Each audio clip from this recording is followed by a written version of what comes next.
All right, good evening, ladies and gentlemen. We're going to go ahead and get this regular scheduled city council meeting called to order.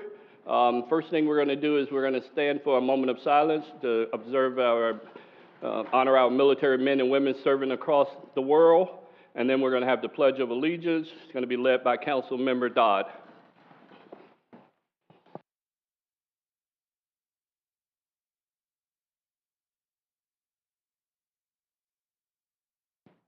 All right, thank you. Pledge allegiance to the flag of the United States of America and to the republic for which it stands, one nation, under God, indivisible, with liberty and justice for all. All right, you may be seated.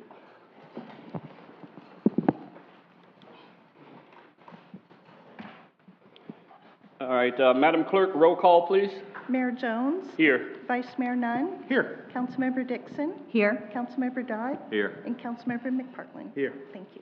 All right, thank you so much. Councilor, is there any agenda modifications? Hearing none, we'll move on to proclamations and awards. The chief here, who's going to do that for Captain Wood? Okay, all right.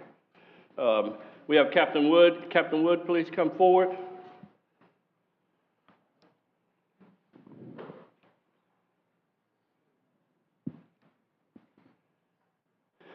So tonight, ladies and gentlemen, we're recognizing one of our very finest, Captain Timothy Woods from the police department. He recently graduated from the FBI National Academy. And congratulations on that, Captain Woods. Thank you. That's a prestigious honor. I was going to come down, but here's a little thing from the council congratulating you on your promotion or your graduation from the FBI Academy. So if you would like to say a few words, you can. Sure. I would just like to thank the city as well as the department for giving me the opportunity to go up to Quantico for the last 10 weeks. It's definitely a once-in-a-lifetime experience. For those who are not familiar with it, only 1% of law enforcement actually get to go up there and do that. And it's just for law enforcement executives. It was definitely an experience that I will never forget, and I can't thank you guys enough for supporting me to be able to go up there. So thank you very much. All right, thank you so much for your service, sir. Thank you. Thank you.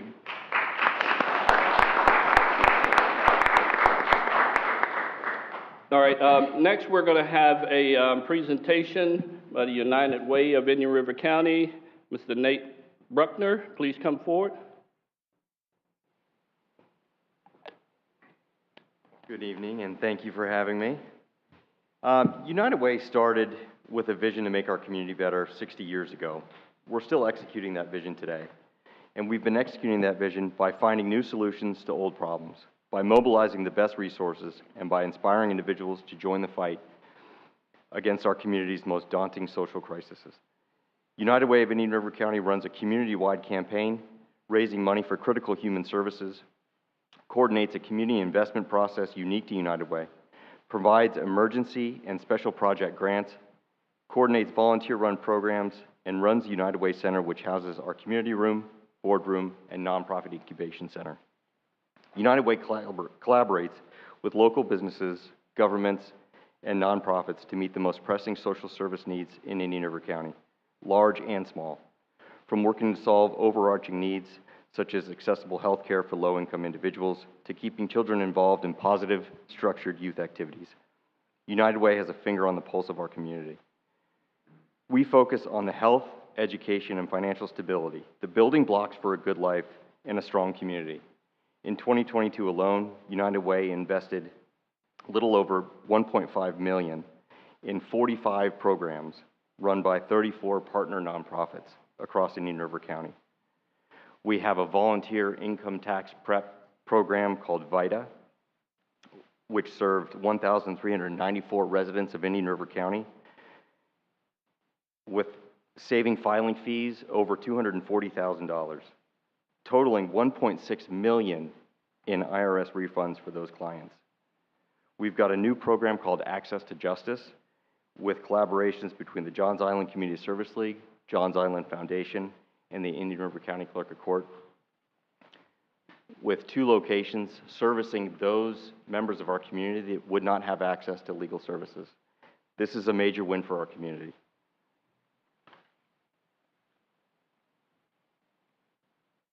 What you see before you is, in the focus areas, what we've invested those dollars in, with health being on top, and I think everyone can agree mental health these days is a critical need, and United Way is investing in those, our dollars, your dollars, the community dollars, into programs that can help folks with any mental health needs. Here's our impact at a glance. United Way has coined the term ALICE, which is Asset Limited, Income Constrained, Employed. These are citizens of our county that are hardworking people, but they're one paycheck away from financial ruin. Even using the most conservative cost scenarios for a family's monthly expenses, these ALICE families live on the brink of financial disaster every day. In other words, our friend Alice works hard, has very little in the bank, and has a household survival budget that essentially keeps it that way. The success of a community is directly related to the financial stability of its members. Alice represents 3.8 million households in Florida and over 31,000 households in Indian River County. And that's households, that's not individuals. 35% of Alice families are working an unstable hourly job. 17% of these families quit their job due to lack of childcare during the pandemic. 29% of our veterans in Florida are Alice. These are just a few of the stats that we have at Indian River County that we've been serving, and it's been an honor serving this community, and we will keep doing so. Again, these are some more stats on Alice. 45% of Indian River County households struggle to pay for basic needs. So I urge you all, one thing I haven't mentioned is our Day of Caring. This is an opportunity for members of our community to get involved in serving the nonprofit sector, helping out those nonprofits with a project, either beautification, painting, planting. It's a really great way for members of our community to get involved and help out one another.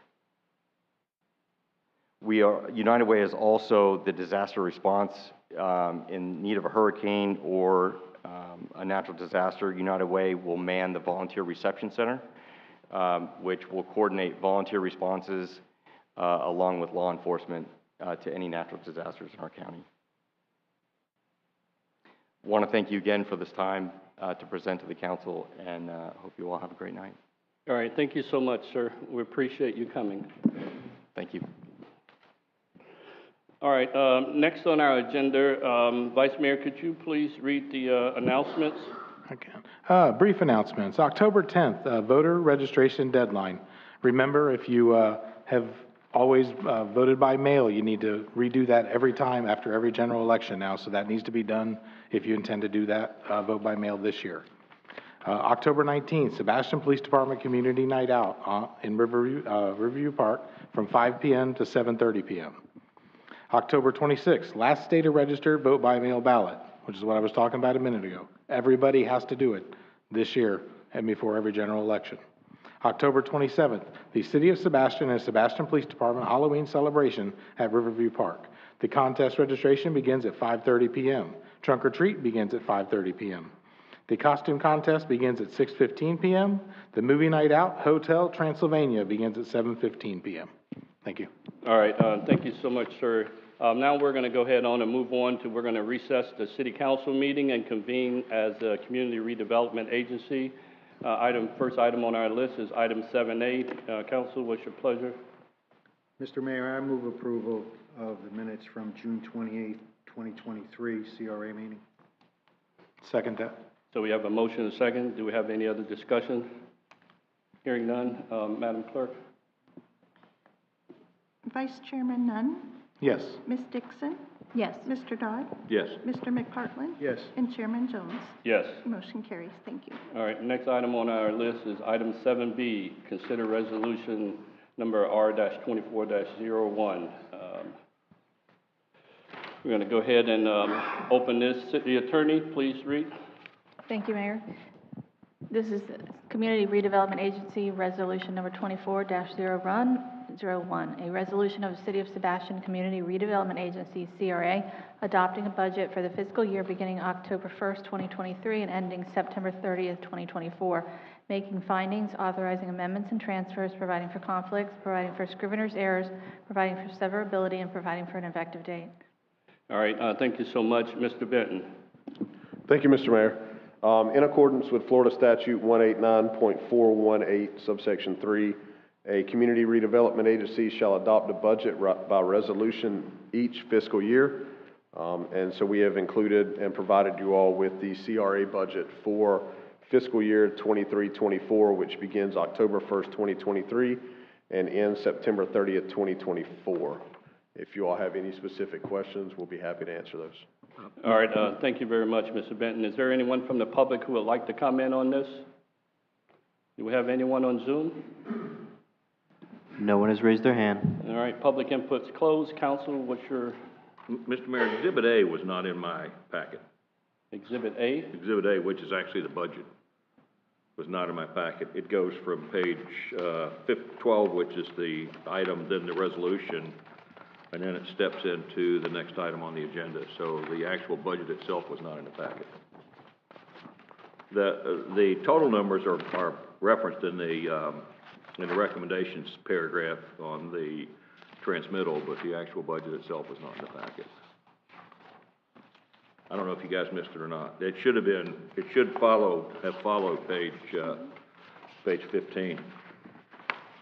And it's not. Page 16 goes into the next budget item, the next agenda item.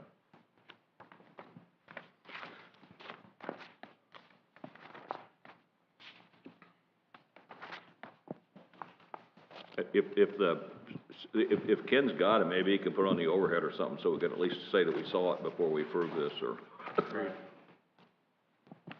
Mr. Kilgore?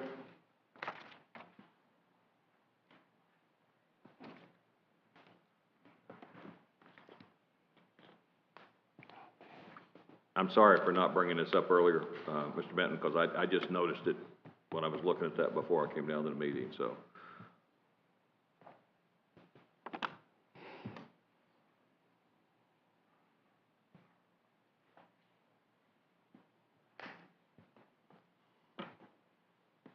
And this was in the actual budget book itself, correct? Mm-hmm. Yeah, I thought that.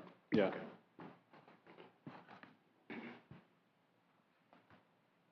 Okay.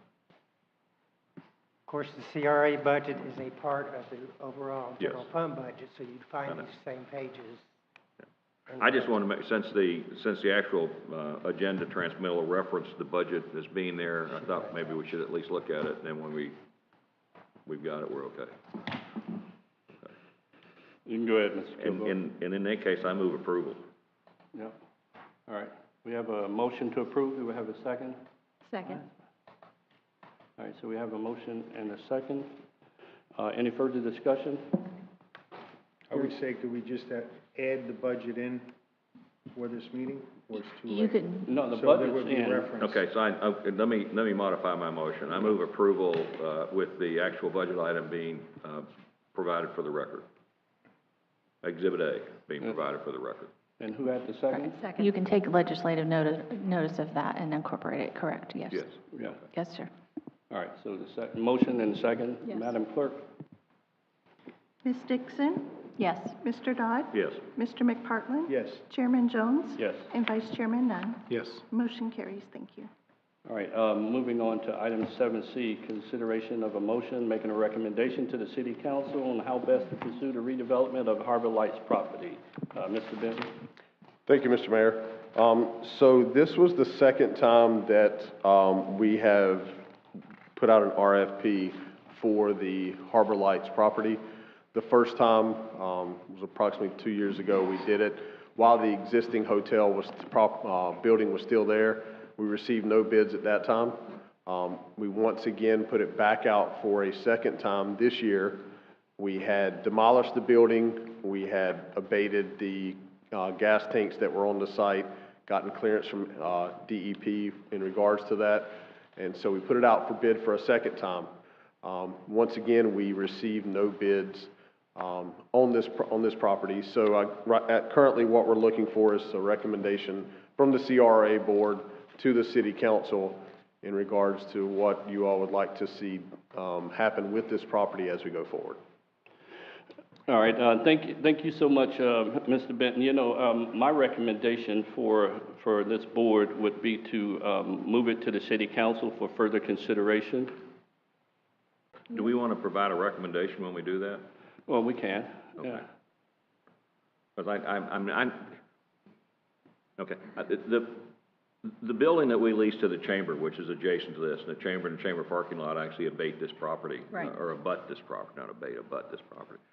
And, you know, that building's old, it's got a lot of issues, and at some point in time, within the future, certainly, hopefully not the next 1 or 2 or maybe even 3 years, we're gonna have to do something with that building. So I would propose to the council that we take option number 2 in anticipation that at some point in time, we're gonna have to deal with that chamber building, and this gives us a much better piece of property to try to do that, or try to come up with options to that. I know there's construction issues with that building, and I'd hate for us to sell this to somebody for less money than it's probably worth to us for not to sell it, and then have come up 2 years from now and realize that we have to redo something with the chamber building, but we don't have enough room to really do what we need to do with it. So my preference would be that we recommend to the city council that they accept option number 2, and let the city council decide what to do with the property once we keep it. All right, there may be other options out there too, I don't know, but yeah, we can recommend to the city council, and the city council can make a decision at that point. So I would go with that. So is that a motion? Yeah, I'll make a motion that we recommend to the city council that they accept consideration item number 2, which is to keep the property and develop public space and complements the CRA and adjacent public space. All right, do we have a second for that? Now, can I ask a question? Yeah. In a CRA district, meeting, do we have public input on an item? No. No, okay, so only during the item in the city council, Well, I'm not sure. You're obviously going to have public comment on it when it gets to city council. It's up to you if you wish to open it up here as well. Right, okay. Can we put multiple options on the table? Of course. You talking about multiple options for the property? Yeah, Yeah. just, I like your idea, but I hate to put us in such a small idea. Right. I like options 1 and 2. I don't like option 3 that the staff kind of recommended for our CRA. I just kind of want to keep options open. I think 2 is a possibility, but, I mean, they just spent the money for the porch. I don't know really how bad the situation is with the chamber, but with spending all the money we have to do to play catch-up in the city, that might not be the best thing to put money into necessarily. Yeah. So maybe just leaving options open for number 1, which was keep the property and offer only a ground lease to any interested developers, might be something to just kind of leave open too. if For we're the having council to discussion, decide. does anybody want to sell the property? Of the 5 of us, is anybody wanting to put it back out for sale? I think the original deal was that we talked about was to put the property on the market and get it back on the market. So if there's some appetite for that, I'd certainly entertain that during the city council meeting if somebody wants to talk about it. Was there a appraised value on the property? What's the appraised value? So the last appraisal that was done on this property was done in 2020. So we could go back out and get a revised appraisal. That appraisal was completed when the existing building was on the property. So I would say that, you know, we can go back out and get a revised appraisal now that the property has been cleared, if that's a recommendation of council.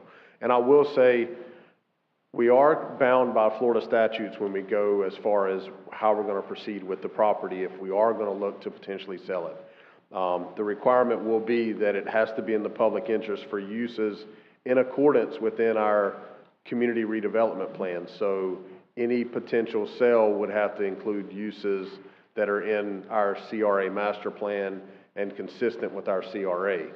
So we couldn't just, I know option number 3 states to the highest bidder with no conditions. that really isn't an accurate statement. It has to be in accordance with our CRA and our master plan as we go forward. All right, so what I'd like to do now is, if there's anyone from the public that have input on this, that would like to speak on this, yes, sir, come up. Good evening, Council. Attorney Jordan Lulich. I'm here tonight on behalf of a client I was retained by, who has recently acquired the property that is directly south of the Harbor Lights property, 1201 Indian River Drive. And he has expressed an interest in acquiring the property. He did just acquire it this month, so that's why there was no previous intentions or previous offers when the council did put it up for bids in the previous 2 times. But he did retain me to come here tonight to express an interest to pay the appraised value for the property. I understand there is a process and it does have to go back up for bids, but if there was an appraisal that was done, he'd be willing to present an offer to the city, in light of that decision if the council chooses to go in that direction. But was your client also aware of what Mr. Benton stated earlier about meeting Florida law as far as, or our code for the CRA, what goes there? My client was aware that there would be certain conditions, that it wouldn't just be no conditions, but those conditions would have to be evaluated a little bit closer. Right, okay. All right, thank you so much, sir. Is there anyone else? Yes, sir, please come forward.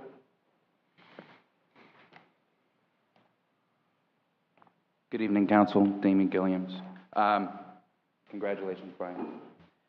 So this property has been in the city of Sebastian for some time. It was historic. I would love to see this, instead of getting sold, see this go towards something for the community.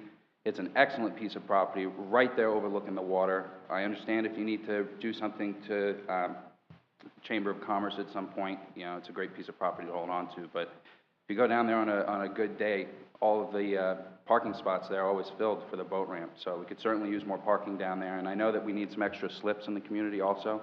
So if you need more parking, that'd be a great place to put it. So, thank you. All right, yes, sir, thank you so much. Is there anyone else? All right. Public input's closed.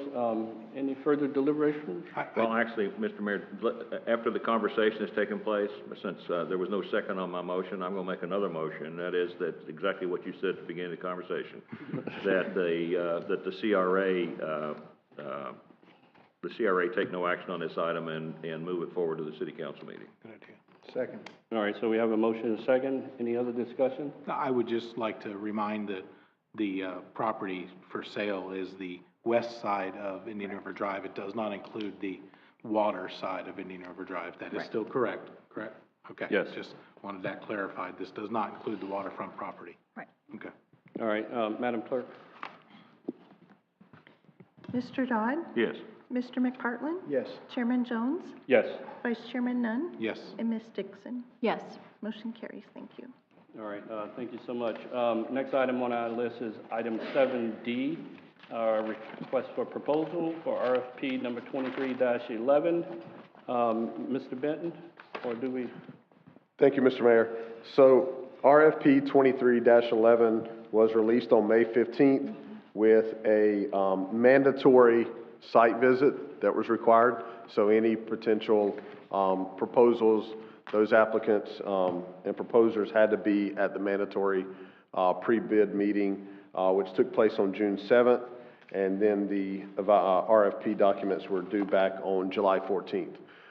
So based on that information, the city did receive one bid proposal for this RFP, and it was from Steel Dragon, and I believe they have representatives here. If you all are open to allowing them to do a presentation, they have representatives in attendance tonight for that. All right, council, you guys want to do this, or you want to do it later, and if we move it forward to the city council? I don't have any problem moving it forward. I mean, I think it's a pretty straightforward thing. It might be, for the sake of time, it might be better to just do it once. Move it forward to city council. Yeah, Move it forward to sounds city good. council. All right, so we have a consensus. Madam Attorney, do I need to open the public up for that, for any comments? If you're going to take a motion and second and a full motion, I would say yes. Yeah, all right. If it's just consensus, then no, but if it's a motion, I would say yes. You want to do it? I think we'll do a consensus. A motion to, consensus is fine. Consensus For is me, as good. long as that's legal She for said the you. motion, yeah. That's fine, Yeah. recommendation. Oh, consensus is fine. Yeah, consensus. Okay, yeah, consensus. All right, so we all agree to move it forward to the city council? Yes. Yeah. You're on board, Bob? Okay, awesome. All right, so now we're gonna adjourn the, Community Redevelopment Agency meeting and reconvene the city council meeting. First item on our list is, public hearing for final hearing on millage for calendar year 23 through 24. Mr. Benton. Mr. Mayor, I just want to let the attorney Okay, there you go. provide her input, and then we'll go from there. All right. Thank you and good evening. This is a hearing in accordance with Florida Statute Section 200.065, which reads in part, prior to conclusion of the hearing, the governing body of the taxing authority shall amend the tentative budget as it sees fit, adopt the amended tentative or final in this instance, recompute its proposed millage rate, and publicly announce the percent, if any, by which the recomputed proposed millage rate exceeds the rollback rate computed previously. The first substantive issue discussed shall be a percentage increase, which will be stated by the city manager, in the millage over the rolled back rate necessary to fund the budget, if any, and the specific purposes for which the ad valorem tax revenues are being increased. During such discussion, the governing body shall hear comments regarding the proposed increase and explain the reasons for the proposed increase over the rolled back rate. The public shall be allowed to speak and ask questions prior to adoption of any measures by the governing body. The governing body shall then adopt its final millage rate prior to adopting its final budget. While we will be reading these together, the law indicates that they must consider the millage first before reading the budget. At this point, I'll be reading both resolutions. Excuse me. The first is resolution number R-2324, a resolution of the City of Sebastian, Indian River County, Florida, adopting a final millage of 3.1955 mils for the calendar year 2023, providing for conflicts, scrivener's errors, and providing for an effective date. The second resolution is number R-2325, a resolution of City Council of the City of Sebastian, Indian River County, Florida, adopting the budget for the fiscal year beginning October 1st, 2023, and ending September 30th, 2024, making appropriations for the payment of operating expenses, capital expenses, and for the principal and interest payments on the indebtedness of the city and the city's general fund, special revenues fund, capital improvement funds, golf course fund, airport fund, and building fund, as provided for in Schedule A attached here too, establishing authority of the city manager to implement the budget, providing for conflicts, scrivener's errors, and providing for an effective date. At this point, the city manager will be reading those required amounts. Mr. Benton? Thank you, Mr. Mayor. So I just want to announce that presented to you all, the final millage of 3.1955 is recommended, and that, which in accordance with state statutes is 21.62% higher than the computed rollback millage rate. These revenues will be applied to general fund expenditures projected in fiscal year 2023 and 2024. Just a couple comments that I would like to make in regards to the budget. We had a budget workshop in August. We then had a tentative millage rate that was put on the trim notice that was advertised as 3.1955. Last Monday, we did have our first public hearing on the millage and budget, which was Monday, September 18th. At that time, a few changes had been presented at that time within the budget document. The budget document was put on the website as that version, and there have been no additional changes to the budget since last Monday, when you all made a recommendation to go forward at the first hearing with the 3.1955 millage rate. Myself and Mr. Kilgore are here if you have any specific questions in regards to the budget or the millage rate. Otherwise, we recommend approval as presented. All right, thank you so much, Mr. Benton. I think council, everyone's had the opportunity to review the budget, and we had budget meeting. Anybody want to talk about anything before I move to the next to open the public hearing for public comment? No. All right, very good. All right, so now we're going to go ahead and open the public hearing for public comment on the budget. Anyone want to speak on this budget? Do we have anyone on Zoom? Give him a second. Oh, thank you for that, by the way. No one has raised their hand. All right, thank you. Public input's closed. The public hearing is closed, so council, it's our time now. What's your pleasure? Make a motion to approve Resolution R-23-24. Second. So we have a motion and a second. Is there any other discussion? Yeah, I just want to turn my mic on. I just want to say that it's a hard thing to stomach, but quite frankly, for the last 18 to 24 months, we've heard gigantic amounts of cascading complaints about the stormwater and the streets, and we've done a lot of investigations on our own, and there's been a lot of change in the city as a result of some of those investigations, and I think we're on target to a good plan to try to turn it around. And the one thing that was mentioned by, I mentioned it personally several months ago in a meeting, that the council bore some responsibility in the fact that some of this stuff wasn't getting done because maybe they didn't pay enough attention, but they also didn't spend enough money. We were concentrating solely on rollback for years, and I think we need to spend this money. It's not an easy thing for me to vote in favor of, but I will, because if we don't do this, we're not going to get this stuff taken care of. We're not going to get it completed. So, and it's also, it's not a 20% increase in taxes because the state requires that we compare the new millage rate to the rollback rate. It's really only about a 10%. I was at a board of directors meeting for Florida League of Cities this last weekend, and our 3.1915 is at least 2 full points lower than almost anybody else that I talked to the whole time. I mean, there's cities our size that are at 6 mills. There are cities our size and bigger that are at 7 and 8 mills and dying, trying to figure out how to cover the cost on stuff. And these are cities that have utilities. And, you know, if you have read the paper recently, you notice that Port St. Lucie cut theirs by 1/100th of a percentage point. And they're getting beat up because they consider, the people are saying, or it's a tax increase on them. Yeah, so, I mean, it's a sad thing to do, but I think we have to do it. So I agree 100% that we need to approve this.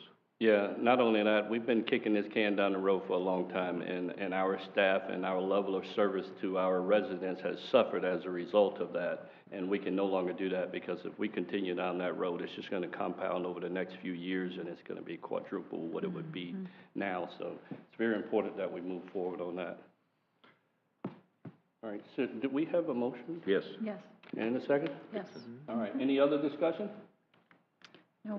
All right, Madam Clerk, roll call.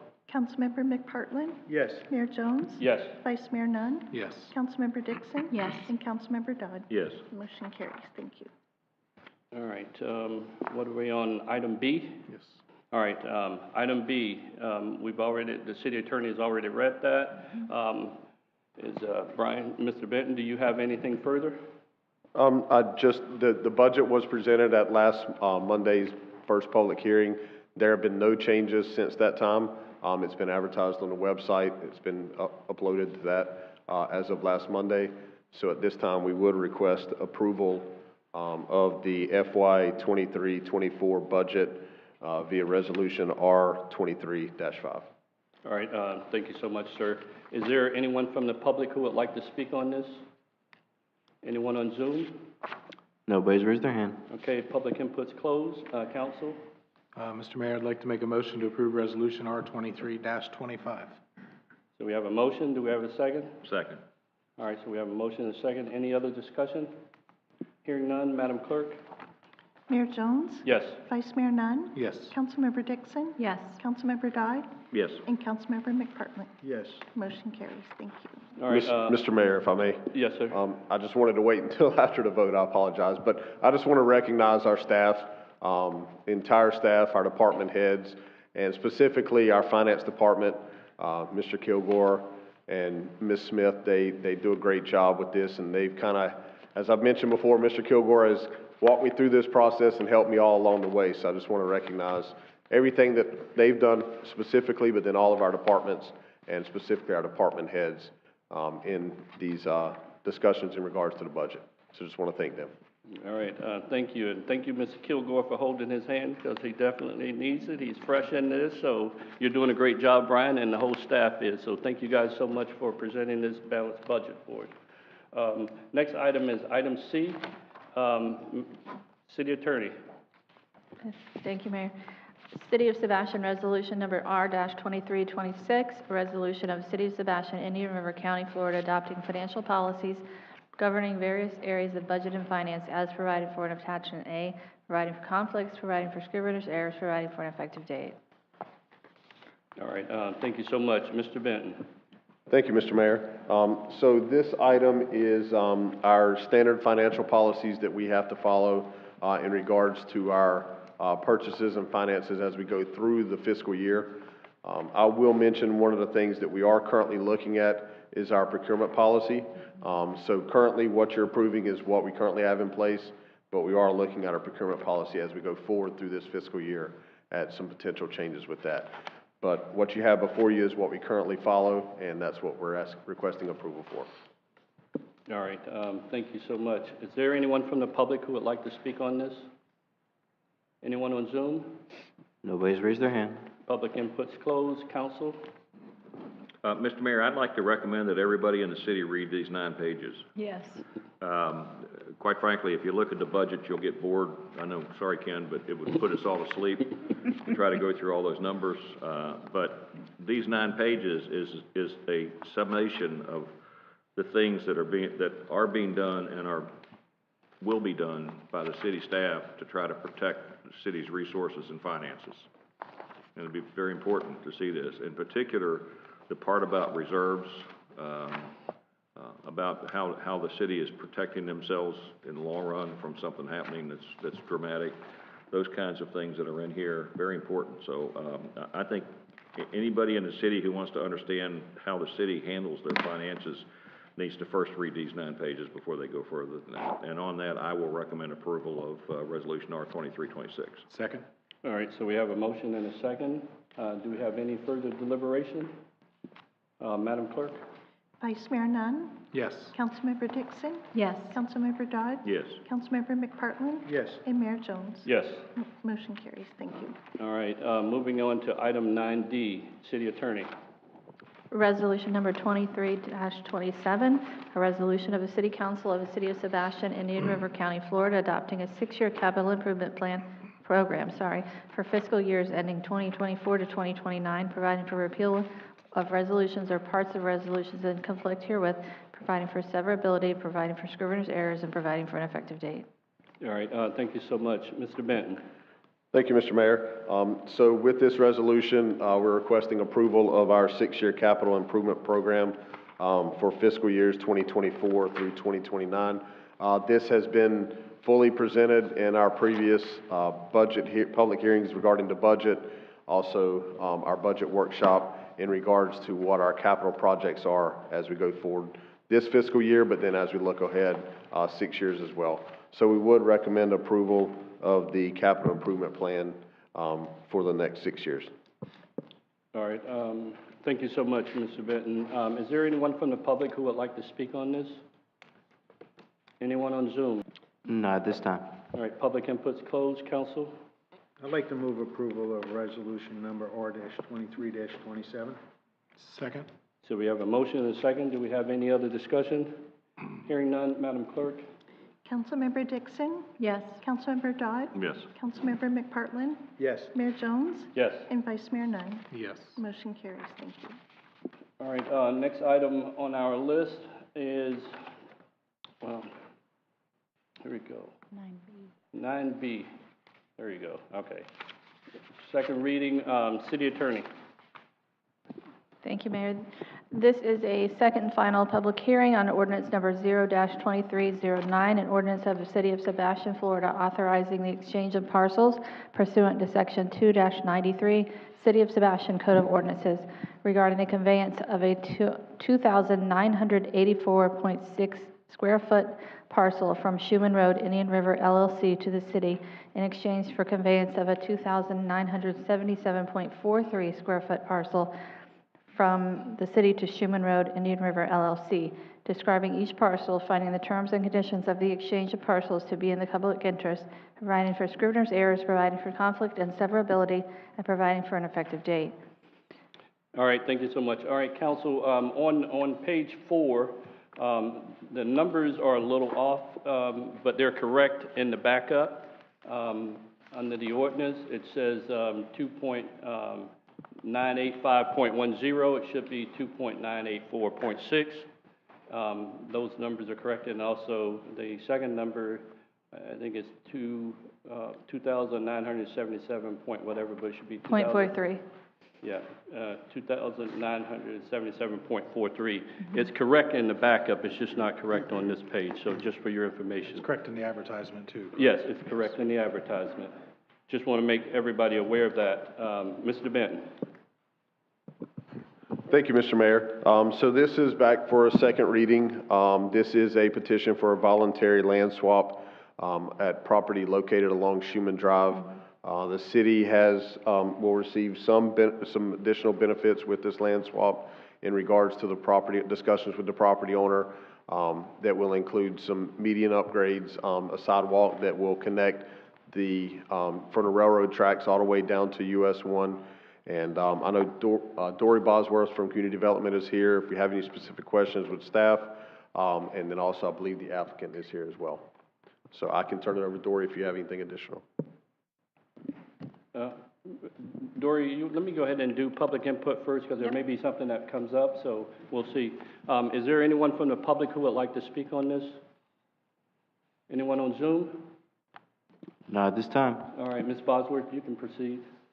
I just wanted to add to Brian's summation, is that during first reading, there were some items that we were required to get to this point of the second reading. We did need the complete surveys and legal descriptions of these properties. We did receive a title commitment for that, in addition to the appraisal that you had already reviewed. And there was a couple of items we have verified that those all have been received. One of them was an environmental report. We did have our environmentalists go out. We received that report. There are no protected species issues on either of these small parcels to exchange. We did check the surveys, no inordinate easements or anything that would have to with the exchange. We feel this is a good switch. I do want to also mention that these off-site requirements for the improvements, this is for the exchange of this property. When we get to a point of a site plan being submitted for this property, there may be also some other off-site improvements that would be related to a site plan, not necessarily. These are the off-site improvements that are with regards to this land swap and the request for that. Staff feels it meets the Florida statutes and our code of ordinances for any land acquisition and swap, and staff recommends approval. All right, so would it go back to P&Z if there's any additional, or? So this is just for the land swap. The next step is, once we acquire ownership of the property and they acquire ownership, we'll have to come back before you and the planning and zoning for land use and zoning changes, because our property is zoned public service, their property is zoned commercial general. So we need to adapt those, switch those land use and zonings again, so that'll be the next application. And while we're going through that process, feeling that it should be, and we'll probably recommend approval of those, we'll work with them with pre-application meetings on the site plan that they're proposed for that property that's along US 1 and at the corner of Schuman Drive. But that will be separate, and the site plan will go before Planning and Zoning Commission. Right, I just want the public to be aware of that, so what we're doing tonight is just swapping the land if it's approved, and that anything else would go before P&Z and then come back before us. Yes. Okay, I just want to, Mr. Benton, do you have any final, or any of your staff have any final information? I have no additional comments, just if you have questions, like I said, I believe there is a representative from the applicant that is here as well, in case there are any questions. All right, council, anybody have any questions for the applicant? Hearing none, all right, we're going to go ahead and close the public hearing, and now it's on us. What's your pleasure? You know, if I can, Mr. Mayor. Yeah. You know, this was talked about a lot, and I remember the last hearing where we had some opposition to it, but looking at this full project, this is a win for the city. It actually takes that commercial property and pushes it further away from our lake. It evens up the boundaries and squares up the boundaries on both pieces of property. And while I get that benefits the property owner that wants to have commercial property, there also benefits us, as it gives specific lines of ownership on that property, which will have landscaping as part of the agreement. So this really is a win for us because from the environmental perspective, it pushes whatever commercial property further away from our lake than it could possibly be. So I'm all for this. All right, thank you. So I would entertain a I'm sorry, motion. did we have public input on this item? I opened it, Yeah. it's done. Oh, okay. Yeah. I'll move approval of, ordinance number O-23-09. So- Mr. Mayor, before I second that, could I get, Turn your I'm mic sorry. on. Before I second that, could I get Mr. McPartland to add in it with the modifications identified by the mayor at the beginning of the discussion? So move with those numbers. Okay, absolutely. I'll second. So we have a motion and a second. Okay, so we had to correct the numbers to make sure on the Yes. motion, but it's all good in the backup and the advertisement and stuff, so. I know. but- All right, so we have a motion second. Madam Clerk? Councilmember Dodd? Yes. Councilmember McPartlin? Yes. Mayor Jones? Yes. Vice Mayor Nunn? Yes. And Councilmember Dixon? Yes. Motion carries. Thank you. All right, we're at that point in the meeting where we're gonna go ahead and open up to public input on anything that's not on the current agenda. So if there's anyone has public input on anything that's not on the current agenda, you may come forward. Do we have anyone on Zoom? Hearing none, public input is closed for item 10. Consent. Mr. Mayor, there was someone with their hand up back there. Okay, come on up, sir.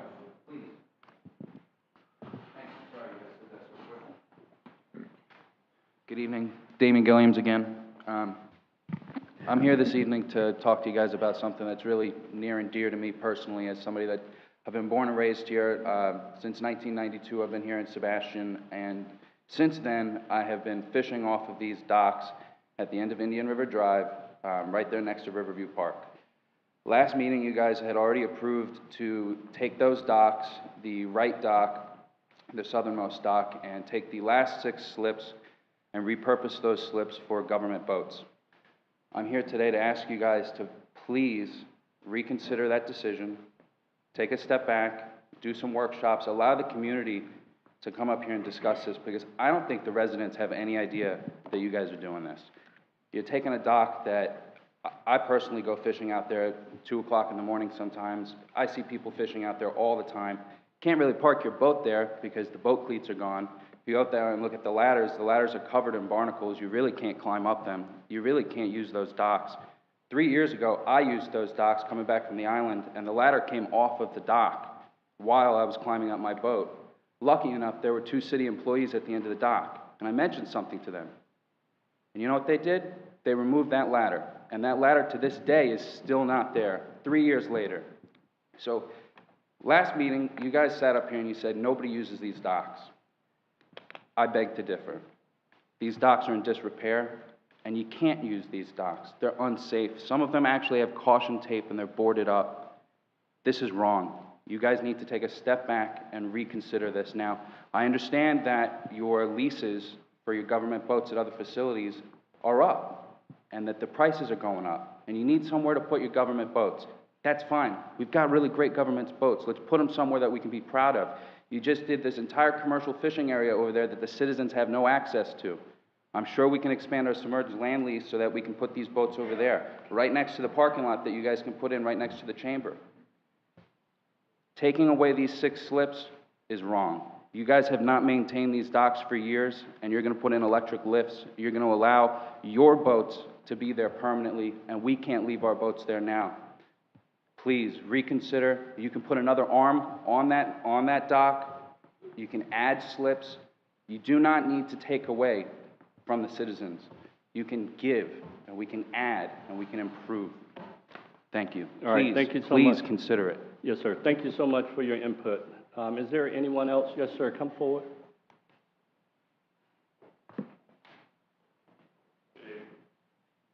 My name is Daniel Festina. Wait till you get to the mic, sir. We can't hear you. Good evening. My name is Daniel Festina. I'm a local resident. I love it here.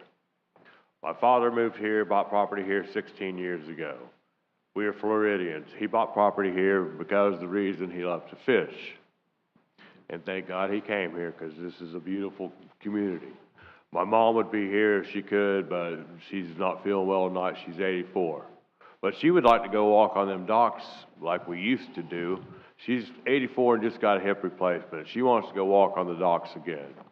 Before my dad got sick, we had to stop walking on the docks.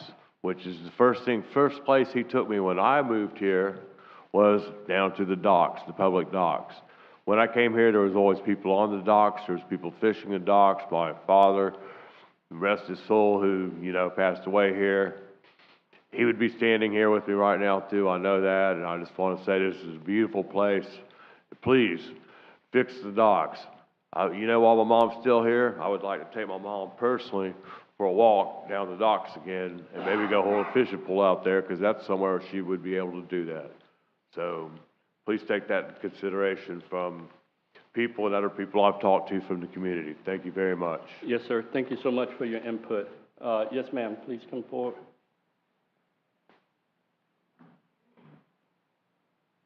Hi, my name's Jasenia Morales.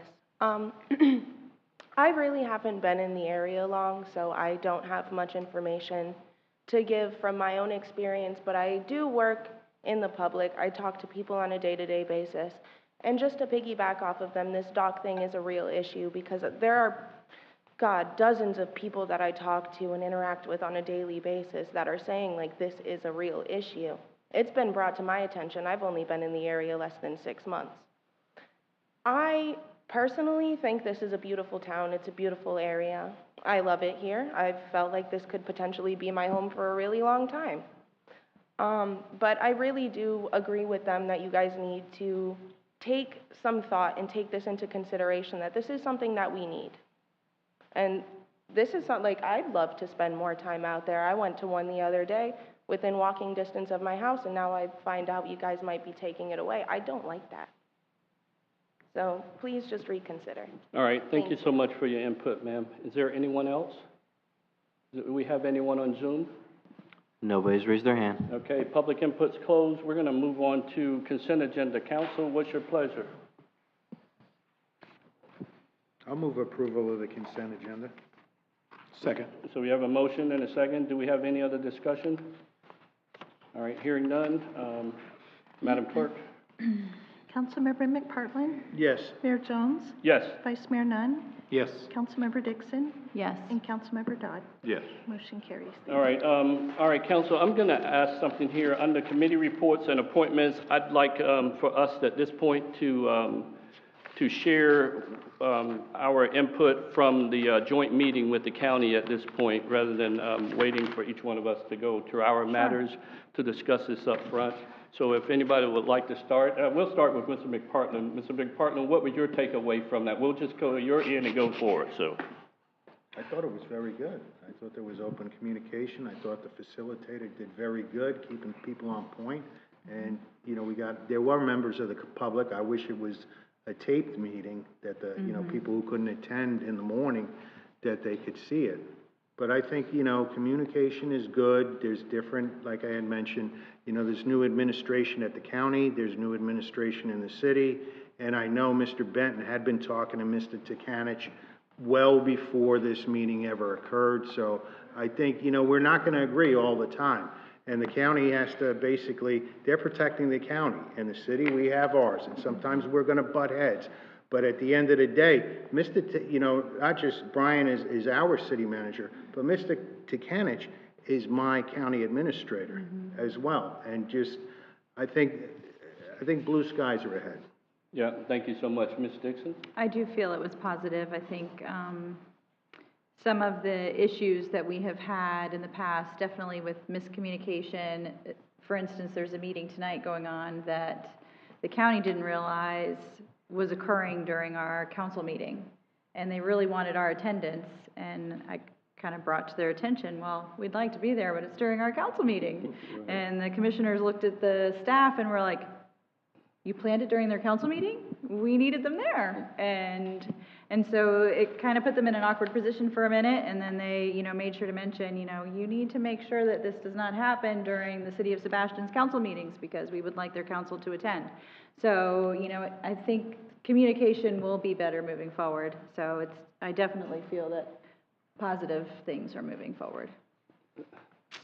Mr. Nunn? Yeah. You know, obviously it was a very good meeting, and we had a great amount of discussion. We discussed some very, very hard financial decisions coming up for the next 5 to 7 years related to septic to sewer, and it was great to have a conversation with all of them to see where priorities are, and making our CRA district a very top priority on that, and then as well, the rest of our city and county, as we have some new laws going in effect that are gonna put us in a situation come in 2030. So we have to prepare now for what is gonna happen then, and lots of decisions to make. But it was a great meeting. I felt everybody spoke well, got along well, and interacted well. It was a good meeting. Yes, sir. Thank you. Mr. Dodd?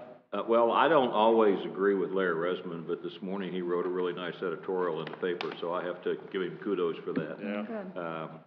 One thing that sometimes I tend to forget because of the amount of time I spend working with the Florida League of Cities and trying to figure out a way to stop the state government from taking away all the home rule policies, is that they're doing the same thing to the counties, because the county is actually has home rule privileges also. And it became apparent to me over the past 6 months or so in some of the stuff I've done that unless local governments, which include county, get together, we're not gonna have local governments any longer.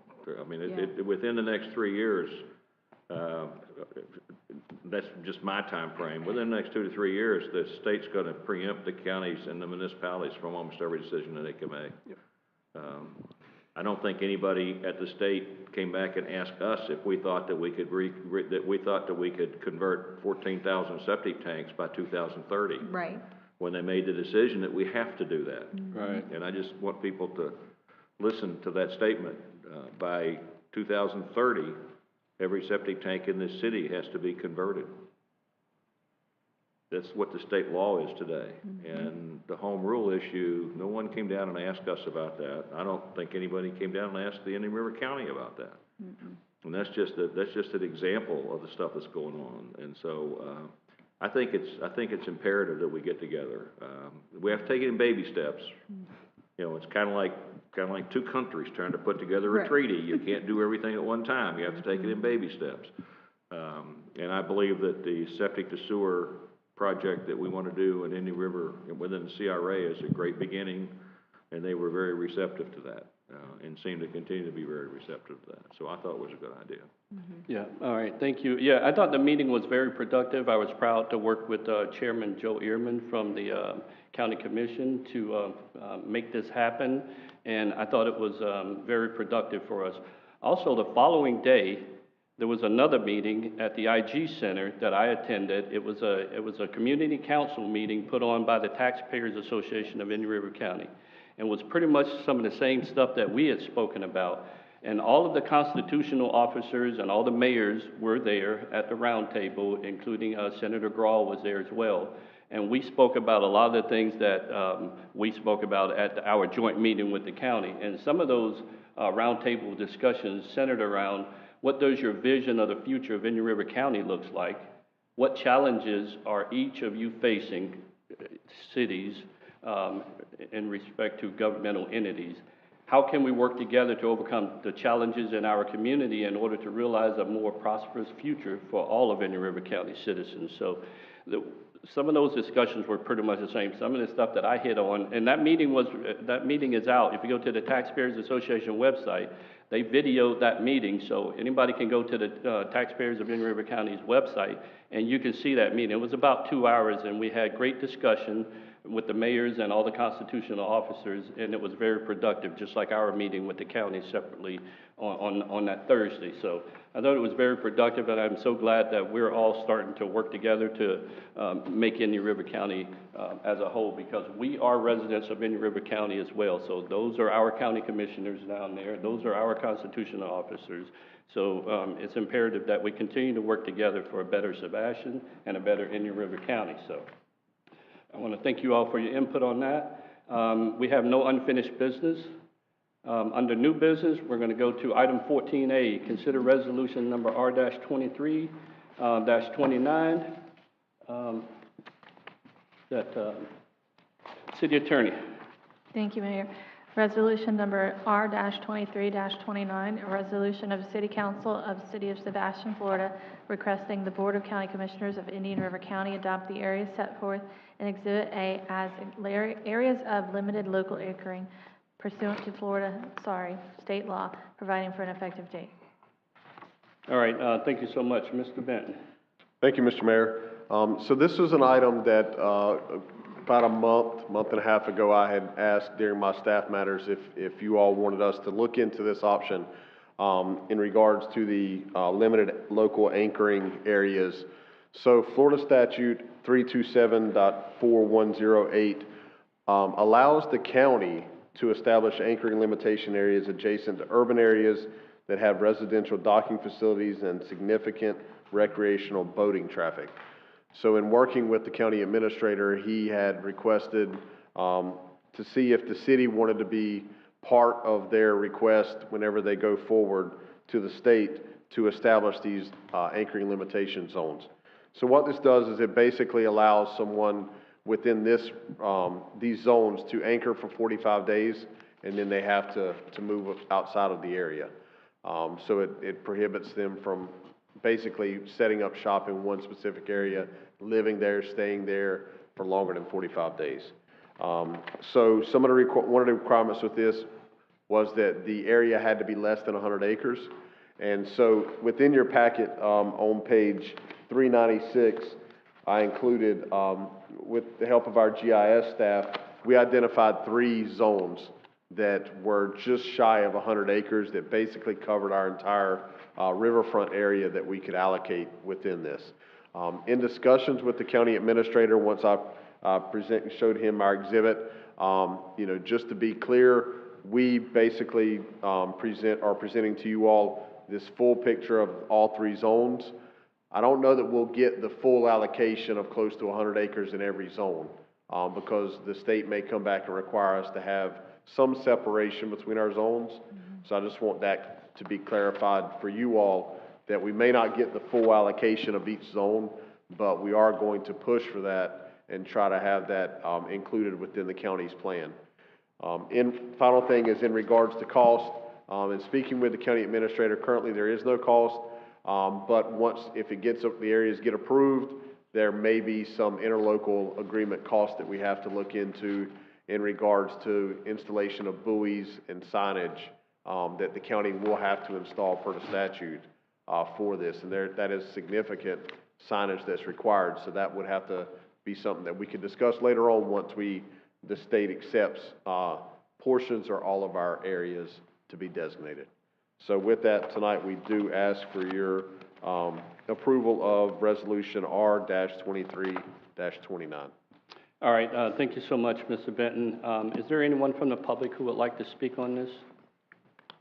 Anyone on Zoom? Nobody's raised their hand. Public input's closed. Council?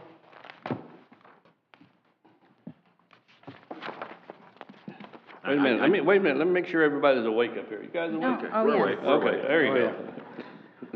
Getting a little heated, but I know it's getting hot in here. I don't know what's the problem. I'm about to remove my jacket. I have a couple questions, if I could. Hang on, Mr. Benton, can we take care of this air conditioning thing? It's hot up We here. have had nonstop air conditioning issues in City Hall for the last month. We've been trying to work through it, so I'll have them get it turned down again in here, but. And we just approved a 10-year plan or 6-year plan for capital improvements and didn't include a new air conditioner. We do have monies allocated on an annual basis for air conditioning. Yes. Repairs or replacements.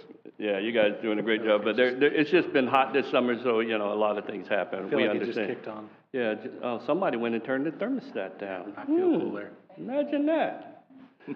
Okay, who was up? So I Mr. do Nunn? have a Yeah. question. So does this resolution, or is it the county that would enable enforcement action? So is there enforcement enabled within this?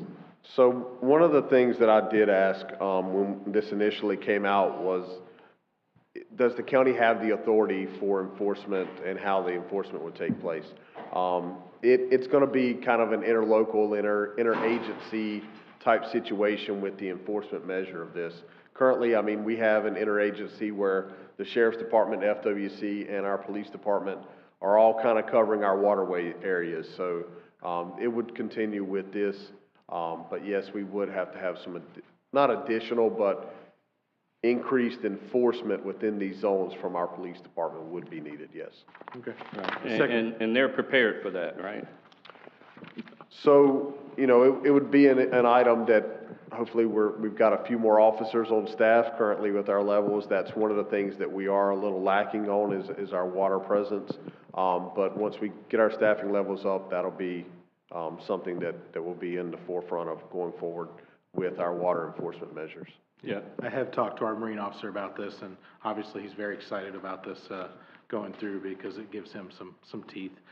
So the 45 days, does that mean if they're in Zone 1, they have to move out of Zone 1 in the 45-day period to another zone or outside of it? Or so how does that work? Can they move from zone to zone to zone, essentially?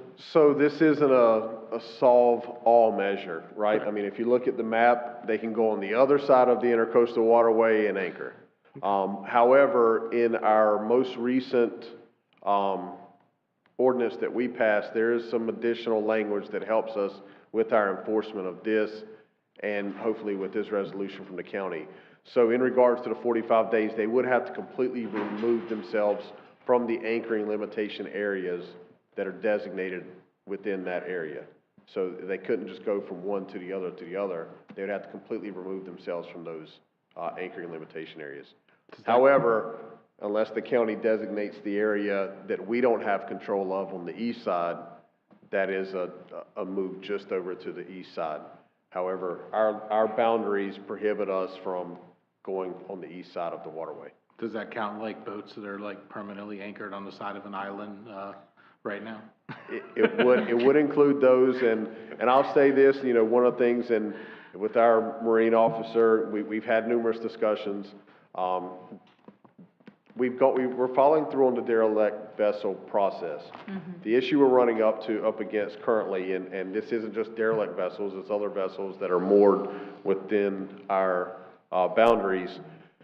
There's still some fallover from Hurricane Ian from the West Coast that some extensions have been allowed statewide based on executive orders that have been issued due to the hurricanes.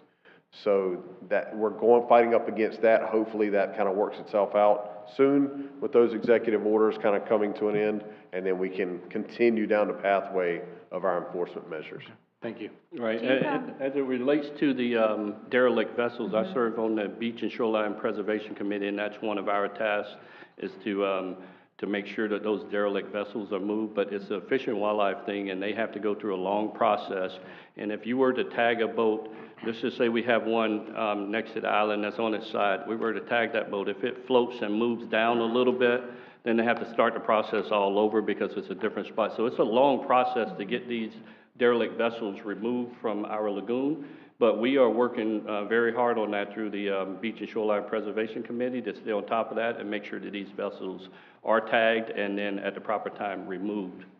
Awesome. And this whole process is to try to avoid having future derelict vessels and save us, or save the taxpayers money. Do we have a number on how much removing those derelict vessels tend to cost the taxpayers? I don't know the numbers. I know they're all different. It depends on what shape they're in, whether they're on their side, whether they're completely submerged, whether they can be floated, and all of those things. But those are taken care of by state monies through FWC. Okay. All right. This is not as big a problem for Sebastian as it is for South Indian River County. They've got a much bigger problem with this than we do. So. They do. And it's going to be nice because we're going to have all the enforcement boats at the end of our dock. Yes. There you go. Right, it goes back to like you can't legislate good behavior, but I think of the example several years ago when that pirate ship was going in and out and causing a lot of trouble, and I think he was just throwing his waste overboard. And it's nice that it's the 45 days. I think it's similar to Ronald McDonald Park off Roseland Road. You can go there camping. I don't know if it's for 2 weeks or a month, but then you have to be out for a certain period of time before you can come back. Yeah. I move approval. All right, we have a motion. Do we have a second? Second. All right, we have a motion and a second. Any other discussion? Madam Clerk? Mayor Jones? Yes. Vice Mayor Nunn? Yes. Councilmember Dixon? Yes. Councilmember Dodd? Yes. And Councilmember McPartlin? Yes. Motion carries. Thank you. All right, item 14B, consideration of a motion providing direction to the city manager on how to best pursue the redevelopment of Harbor Lights. Mr. Benton. Yes, so just kind of bringing this item.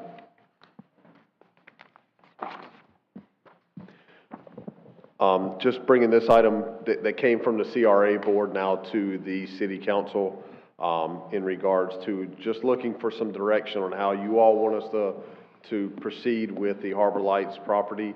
Once again, I will just mention that we are bound by the state statute, in regards to our requirements on the property. It has to be public interest, or, be in the best public interest in regards to our community redevelopment plan, master plan. So it wouldn't just be go to the highest bidder and no requirements. There will be requirements still on the property if that's your choice. And we would need to go back out for bid once again, as opposed to just posting it for sale and accepting prices. So it would need to be a formal process.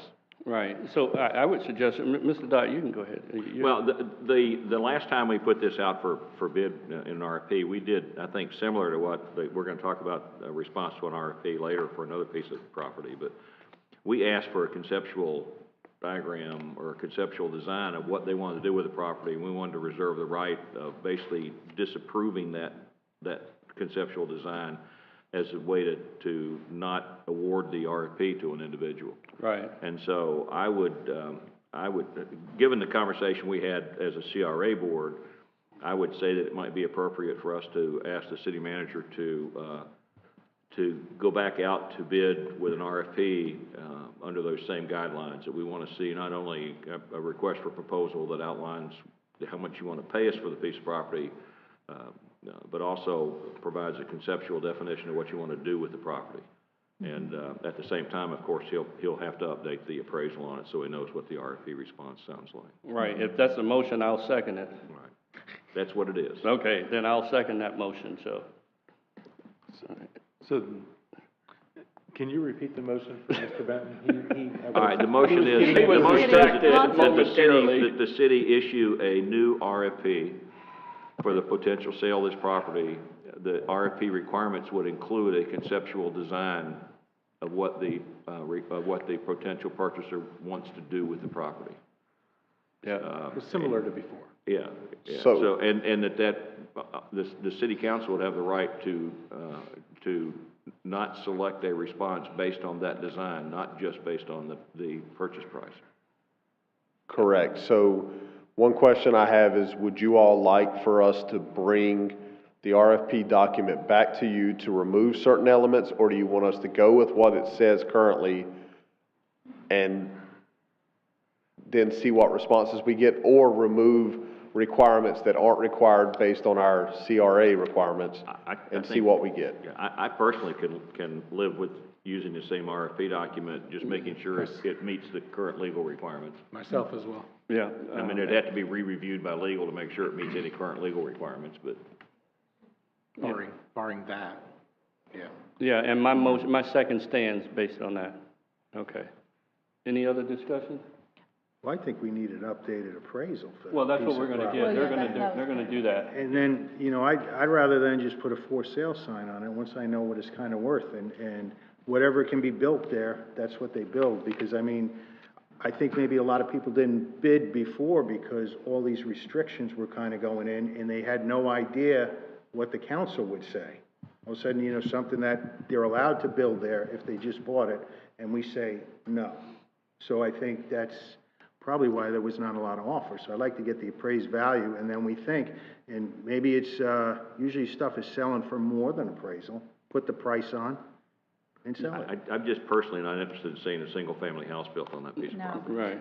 Yeah. But I think some of the problem with that is that piece of property is so small, there's only so much you can do with that. And I think that was one of the biggest issues of getting someone to bid on that property, because it is limited space. So, and the applicant said that they have, Mr. Lulich said they have a client that bought the property next door, and maybe they can be able to do something with that. But I think the biggest issue was the size of that piece of property and what can actually be built there. But so I'm okay with sending it back out. So we've made that motion in a second, so. It's important to let the prospective bidders know that they can submit whatever bid they want to, and it gives it to us to give us an opportunity to consider or not consider. Mm-hmm. Even if it doesn't meet all the requirements, they can still bid, correct? So well, once you all have it, you got a motion and a second, once you Right, vote, then I just have a question to ask. Okay. After that's complete. So we need to vote first. Okay. Public input. Yeah, is there anyone from the public who would like to speak on this? Yes, sir.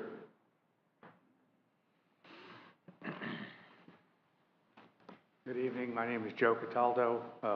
I listen to Attorney Lulich. We actually, my partner and I, own the property abutting the Chamber of Commerce as well on US 1 side. We'd have an interest in acquiring the property if it was put for sale without the restrictions. As a developer and a landowner, I also am a partner in River Park Plaza, just south of the No Name Bar. That sat in disrepair for years. We came in, we redeveloped it, worked with the city to pave the lot by the splash park. Although it's counter to our interests, my advice to the city would be, since you have the Chamber of Commerce building right at the corner of Main and Indian River Drive, that you don't foreclose future opportunities by being short-sighted. That's a cornerstone of a potential future redevelopment of that whole area. So I would just caution that a little few dollars today could be very expensive in the long run. Right. My input. Thank you. Yes, sir. Thank you so much for that. That's why I've said what I said during the Well, I understand. yeah, because I think ultimately that Chamber of Commerce property, I know we have an obligation to the Chamber to do something, but that Chamber of Commerce property and that together really has a lot of potential long-term value, so. But. All right, and so anybody else from the public who'd like to speak on this? Do we have anyone on Zoom? All right, hearing none. I have 3 people with their hands raised. Okay, good. Thank you, sir. Bring them on.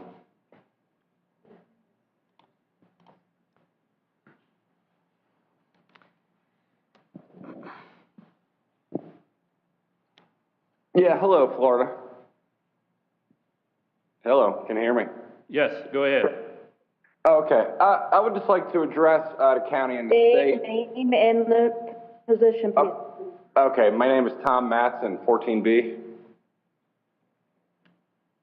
I believe it was 14B, is that? Yeah, 14B. Okay, yeah, I just wanted to say that, huh? Location where you're from. I don't believe I have to state that. I just wanted to say that Ron DeSantis going to Israel to sign an anti-Semitism law is treasonous.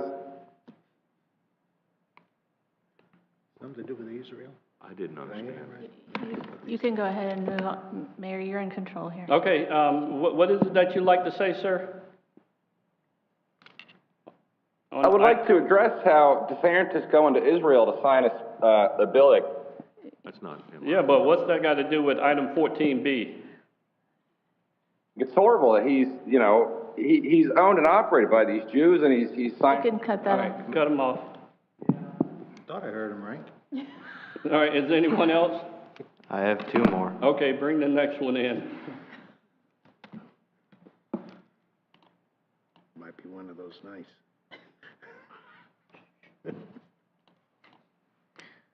Oh.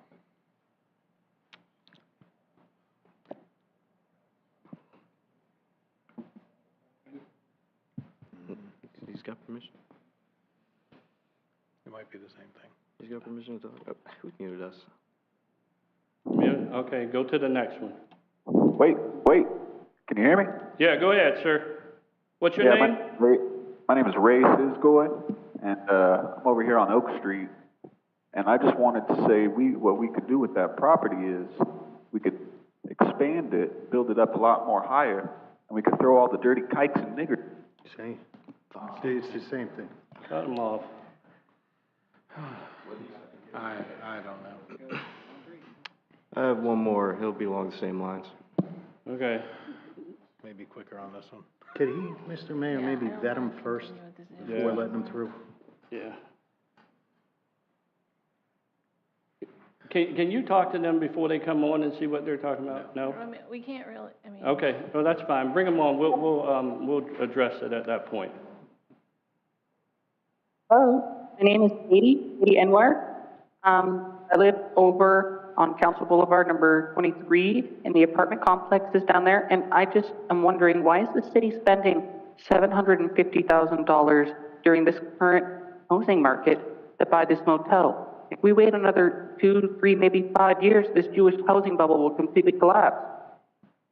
And then we can get it for probably, I don't know, $200,000 and save our taxpayers a lot more money.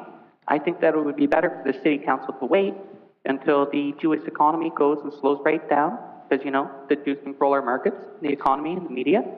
I mean, 96% of all media corporations in the United States are owned by 6 Jews. Okay, Also, the ADL was founded by a child rape. You can cut that. Yeah, done. All right, is there anybody else credible there? Nobody else has raised their hand. All right, public input's closed.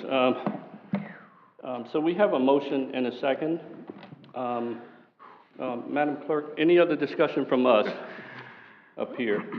Madam Clerk? Speechless. Vice Mayor Nunn, Yes. Councilmember Dixon, I don't know, do we want to discuss this more? Yeah, I got a question came to mind. Yeah, So if go you ahead. have one, well, Yeah, I I have was some thinking, questions. do we have a time frame on this? Because I'd like to see the appraisal, and then if they do the bid proposals, that's done. If we don't get what we want, I think it just needs to be put out for sale Yeah, 'cause after and this- off of our hands. Yeah, but I think what we have to do is make sure it's compatible with the CRA. Yeah, so I'll say this, the appraisal's gonna take a few weeks to get. Obviously, when we put this back out into RFP, it's gonna be out for at least a month. We'll put it out there. So we would have the appraisal before the bid documents come in to the city. We would know what the appraisal is before it comes back to you all. So we can kind of do those elements at the same time, because I think earlier we had a consensus from you all to get an updated appraisal now that the property has been removed. So we could start that immediately, go down that process, and then see what we can put it out on via RFP if that's what you all choose with your vote, and go from there. Yeah, and we're not in a hurry for that. I mean, if we take our time and do our due diligence, that's what we need to do. So if it works out, it does. If not, then we move on to the next phase. I hear what Mr. McPartland's saying, and maybe we should redo the RFP and maybe just put the requirements that are required because of the CRA district in it and see what comes to us. We still have the right to refuse. Do we not have the right to refuse? No.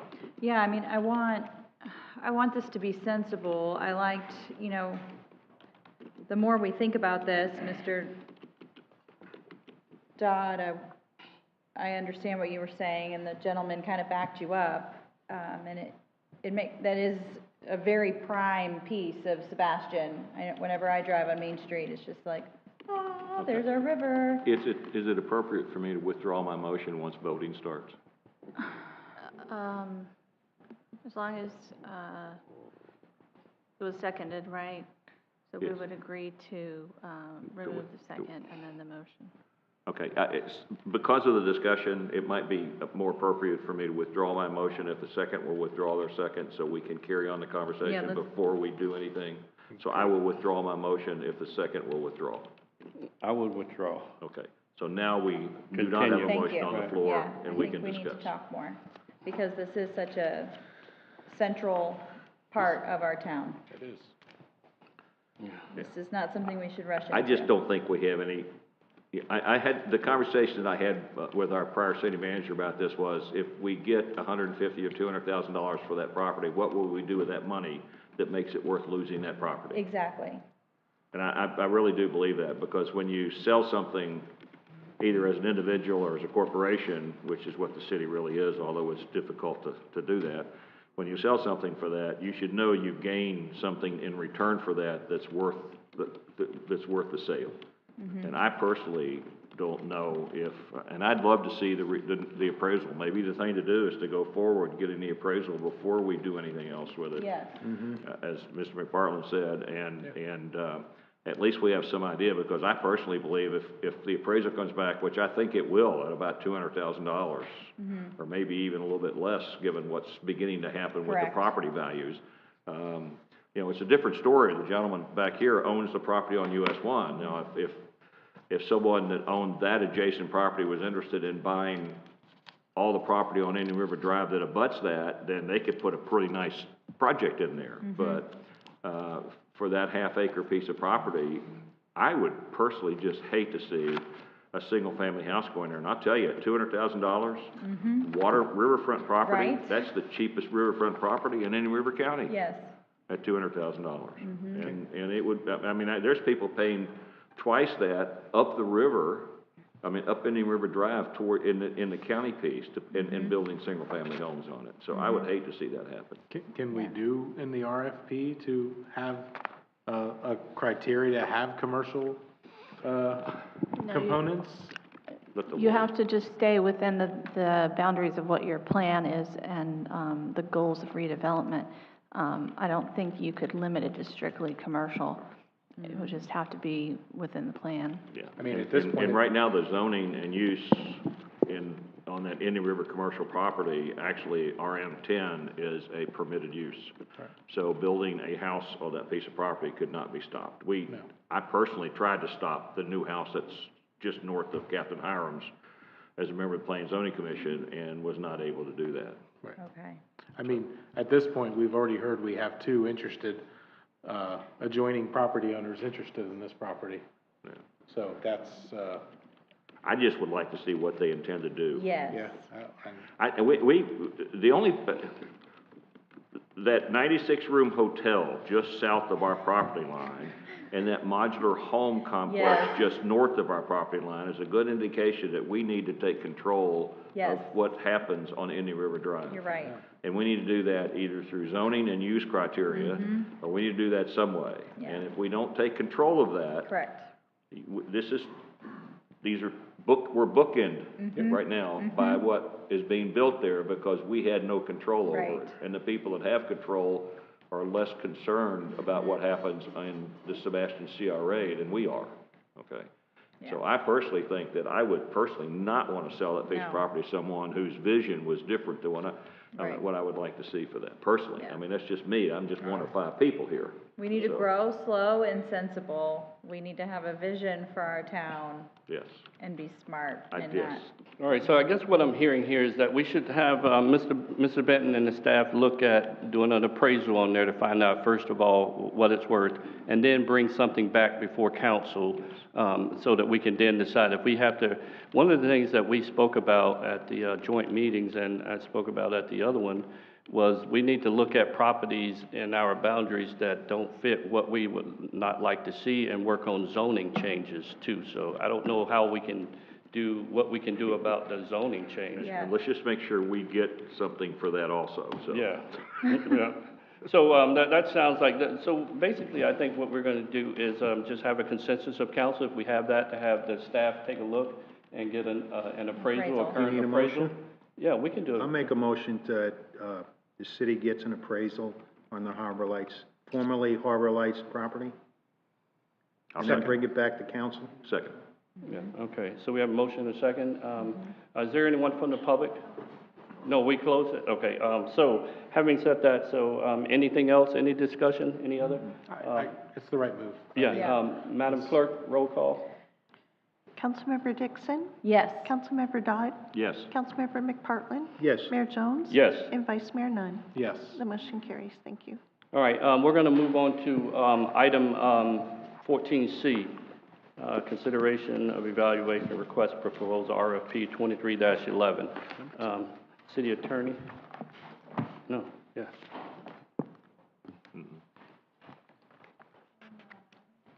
Do we need anything from you on that? No. No, okay. All right, Mr. Benton. Thank you, Mr. Mayor. So this is an item that you all requested, or the CRA board proceeded to the city council in regards to the former Public Works compound. Once again, we did put out an RFP 2311 in regards to the sale and redevelopment of this piece of property. And we received one bid one proposal back, and they are here tonight to do a presentation if you would like, and we can have further discussion following that. All right, very good. Applicant, bidder, please come forward. Still dragging?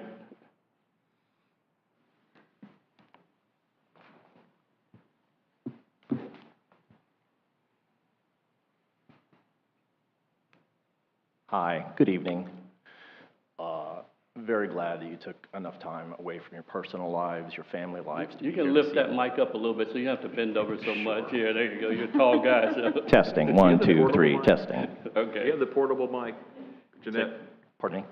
There's a portable mic. It might be more comfortable for you to use that. Yeah. And name for the record? He's really tall. The handheld, yeah.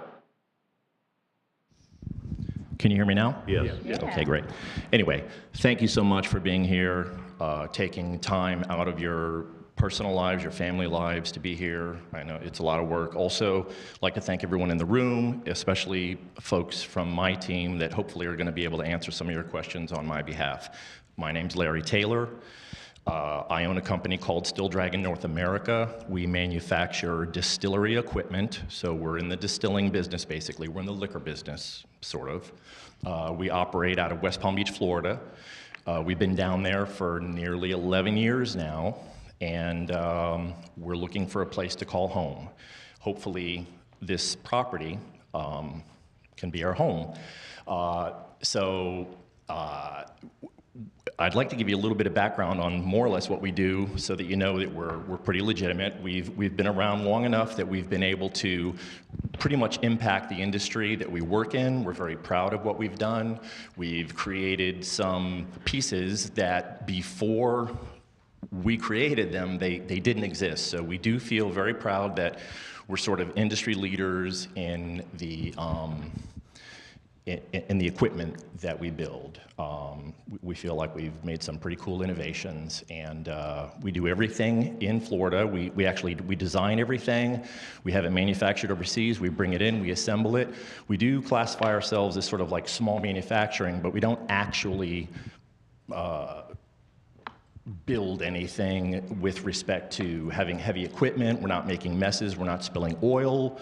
We're not spilling any type of solvents or anything like that.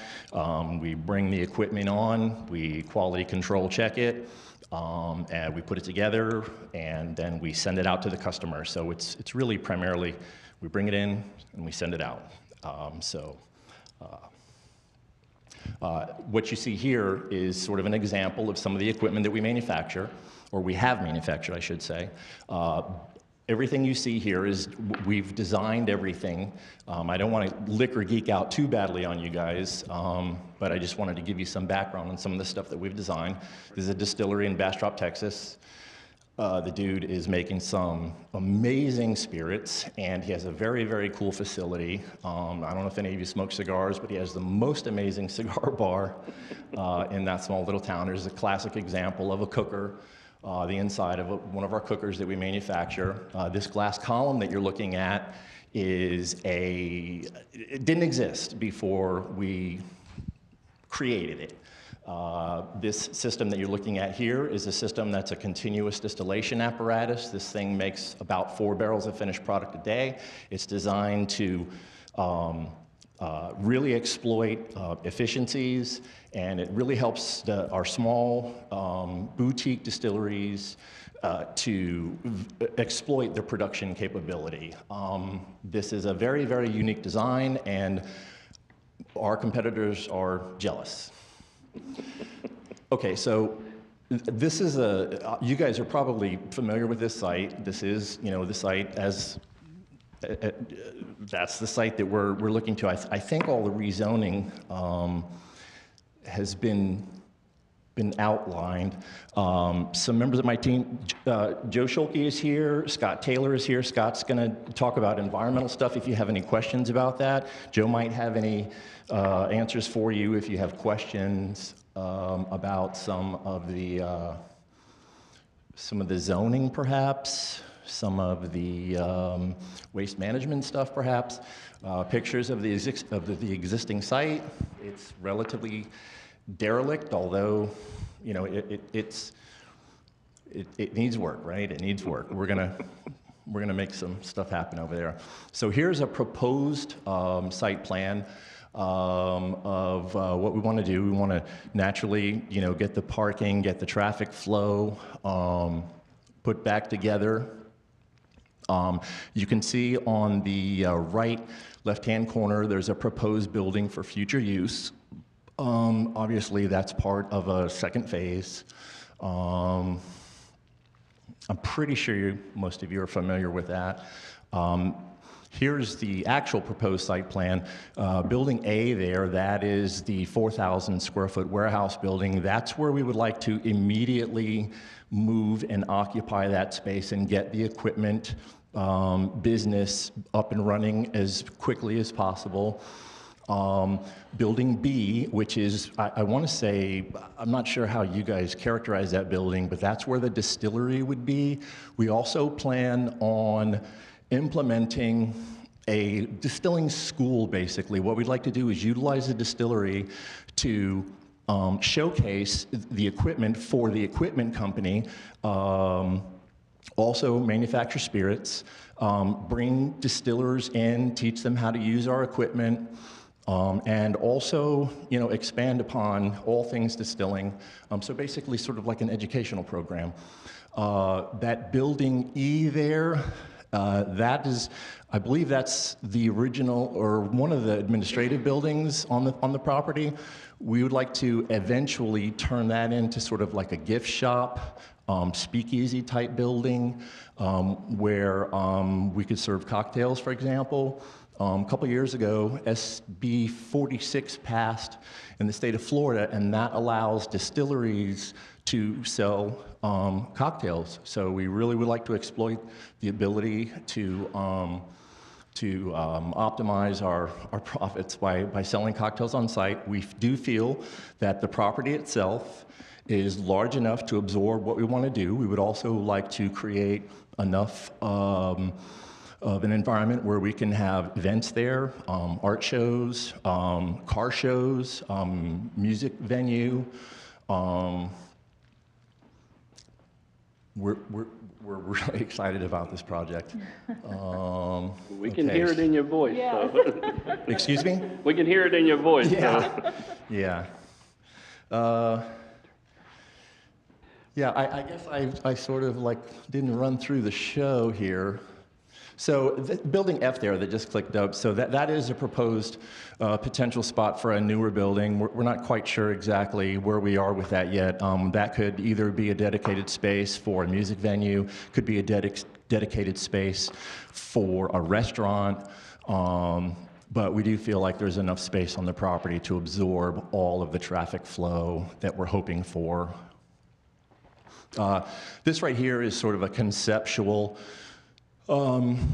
site plan overhead view of what we'd like to see the place look like. Obviously, you can see that everything's had sort of a facelift. The small administrative building, you see where the trellis is at. That would be sort of a patio space. That would be turned into where what we would, I guess we would call it our little speakeasy and gift shop. The building directly behind that, of course, is the distillery and educational center. And then, of course, the building to the far right is, that's the Still Dragon equipment sales building.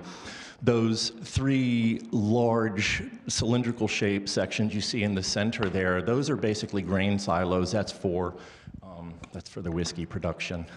The landscaping that you see here is very attractive, although we do have again the equipment sales building, another view of what we would consider to be the distillery and the speakeasy. Here's an example or an inspirational picture of how we'd like to see some outdoor seating. This particular picture is from an establishment down in West Palm Beach over there on Love Street. This is that project that Joe Namath was involved with right on the inlet there, on the Jupiter Inlet. Again, some more inspirational pictures. We really would like to see some lush landscaping that created, nice walkways, pathways, privacy, so that, there will be areas where people can just feel like they're in a different place, in a different environment while they're on the property. Again, more inspirational landscaping photos. Community benefits, right? Tourism, job opportunities, more tax revenue, property improvement. What you see up here is a map that was created by the Florida Distillers Guild. These are where all of the existing distilleries are in Florida. Just only a couple years ago, there were not that many distilleries. Probably, Jeff, how many in the country? How many were there only a few years ago, though? Yeah, I mean, so craft spirits it's a thing now. It's really, it's the same trajectory that wine was on 30 years ago. And we saw craft brewing come up, and now craft distilleries are really following in that same trajectory. So these are currently all of the distilleries that we see in Florida now. The Florida Distillers Guild has created sort of like a distillery trail where we're really trying to promote more tourism, more people coming to the state of Florida, and you know, we see similar, like there's guys that ride bikes all the way down in West Palm and even further down south. They come to Earl's Hideaway? Earl's Hideaway, right? Like, and just do the circuit, and that's kind of what we want to see with, you know, with the distilleries. We want to see just more people kind of like getting on their bikes and doing the circuit, getting in the car, and you know, let's go to Sebastian and have, you know, a cocktail. Okay, here's the hard part. So we have a potential issue, have a potential environmental issue. And I've got Scott Taylor here, who we've contracted out to execute a Phase 1 environmental, and I believe he's completed a Phase 2 environmental. It's in process. So we're still, you know, we've got some stuff that's up in the air about that. I'm sure you guys are all aware of that. So our concerns are, of course, you know, the inherited liabilities with property purchase, right? Like, A, is a bank going to loan us any money to buy a piece of property that's contaminated? You know, and then what are we going to be able to do to get that property a clean bill of health, you know, moving forward, so that, you know, if the property is purchased, there's a potential exit strategy. These are our proposed solutions. We're looking at basically like a 5-year lease with a reduced rate, hopefully, a portion of the lease applied to the purchase price. Fixed purchase price at the lease signing. During lease term, property's brownfield designation is resolved, and then additional property improvement investment to commence at FDEP clearance. And I'm pretty sure, you know, that's the extent of it. First of all, I was born in Florida, Coral Gables, in Miami. And we've kind of started the, you know, the slow migration north. And I live in West Palm, I live in the Jupiter area now. And so when we first realized that this property was available, we came up here to take a look at it. And, you know, right away, just like everyone else that's not from here that ends up coming into this town, we like it here. We want to move here. My associate, Jeff Rasmussen, he lives in Palm City now, and you know, we want to move here, and we want this thing to be our home base. We want it to be our headquarters, and anyway, we'll hope that you guys take everything that we've, you know, presented to you in consideration. FYI, we were the only ones at the meeting that was supposed to be mandatory attendance. And anyway, this property checks a bunch of boxes for us, and we just need to get a few things resolved, and hopefully we can become neighbors. So I believe that's all we have for you. All right, let me ask you one question. I understand the thing with the bank and the property being cleaned up, and the bank is not going to loan the company a bunch of money when they may inherit a lot of money to do cleanup. I understand that part, and this is why you're talking about going to a lease option to buy until that's all resolved. And we're working on that, right, Mr. Benton, on resolving the issues with the contamination, if there's any left? Correct. So the city has been working with FDEP for a number of years in regards to an issue on the site. In the past, it was remediated, and then it went into a monitoring phase. And we were really close to getting full clearance, and then FDEP's evaluation added some additional chemicals onto their evaluation, and those properties were found at the site. So now we've re-entered into the remediation phase. There is a remediation action plan that is in place and moving forward. with the third-party vendor that is contracted by FDEP. So they have that action plan. I've reached out to FDEP following a discussion that I had with Mr. Taylor, and I'm trying to get an answer from them. I know they've been trying to reach out to them as well to get an answer to kind of see where we're at in the process and get a further update on them actually implementing the remedial plan that they've got in place. Based on what I'm hearing, it's probably a 1 to 2 year process. However, the area that in question, I know that Mr. Taylor sorry, I said Mr. Taylor earlier. I was referring to Mr. Scott Taylor. I spoke to about the FDEP stuff.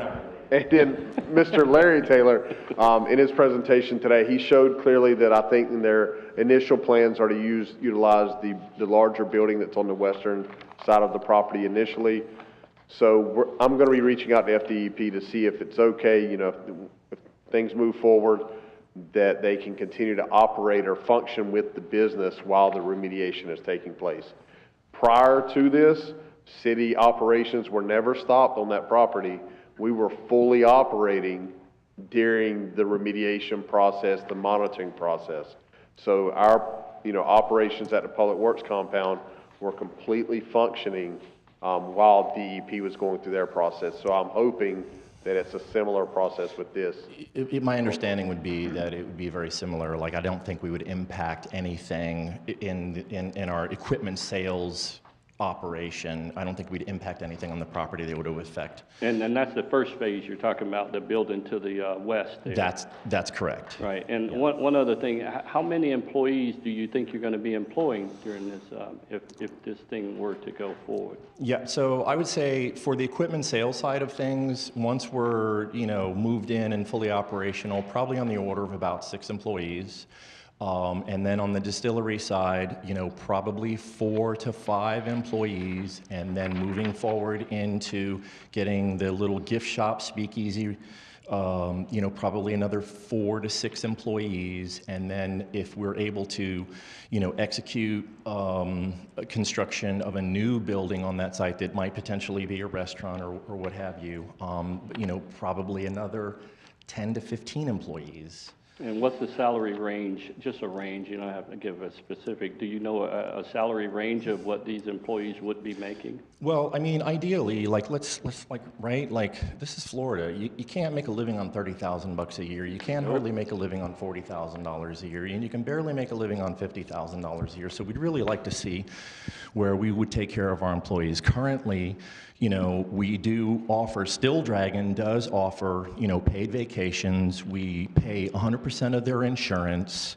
You know, we try to make it a good place to work. We're very flexible with hours and things of that nature. We don't have a problem with people moonlighting in other jobs or anything like that, but we'd like to pay our employees. We want good employees because turnover is not helpful, you know. We need reliable people. And, you know, naturally you can only pay what you can afford to pay, you know, but ideally our plan is to be successful. And so we want to see people make a living. We want to see people have the ability to buy a house, right? And I know it's housing, you guys were just talking about that, right? Like, housing prices are, you know, increasing, but we want to pay people. We want to keep people. Is what we want. We want employee retention, and you have to pay, and you have to provide benefits, and that's what we do now, and that's what we plan on doing in the future.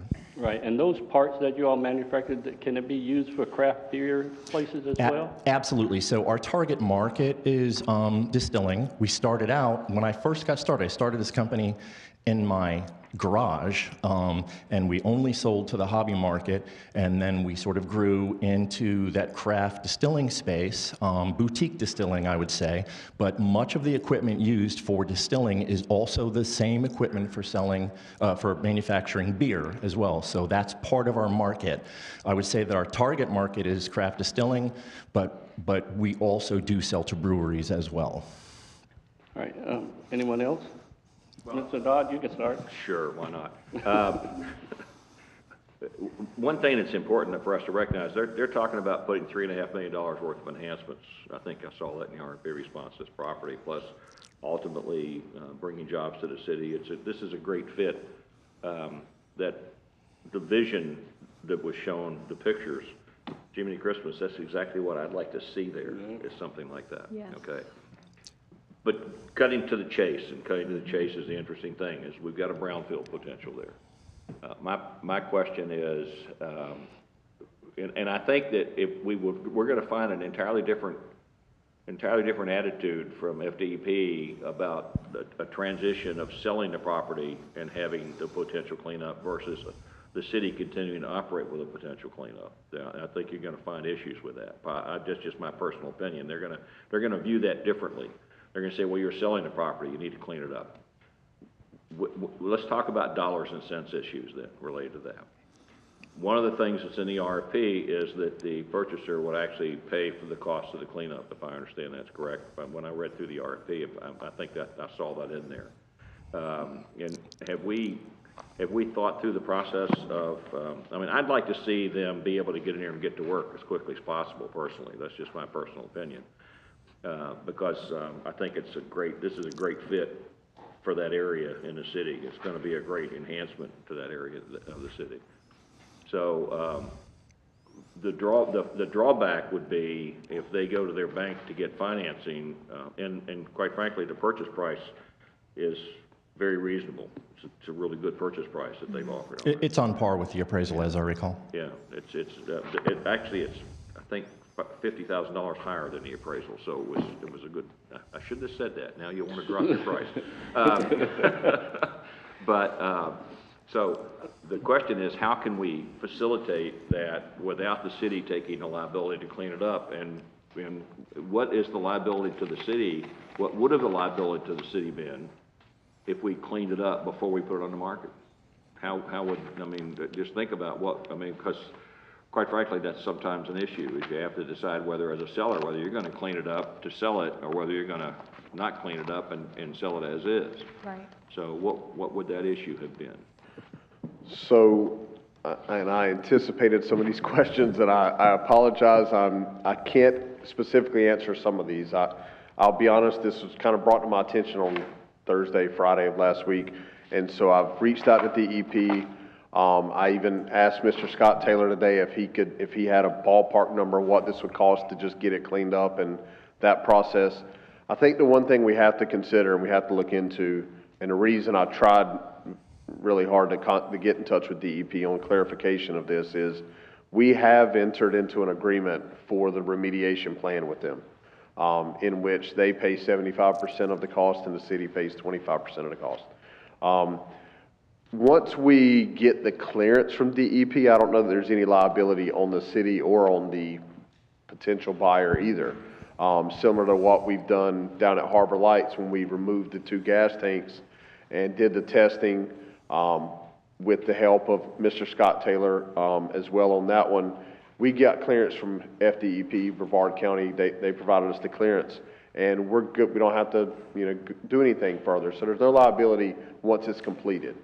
I think, and based on what I've seen from the documents on the remediation plan, there seems to be a plan that we can get to that point within the next 1 to 2 years, hopefully.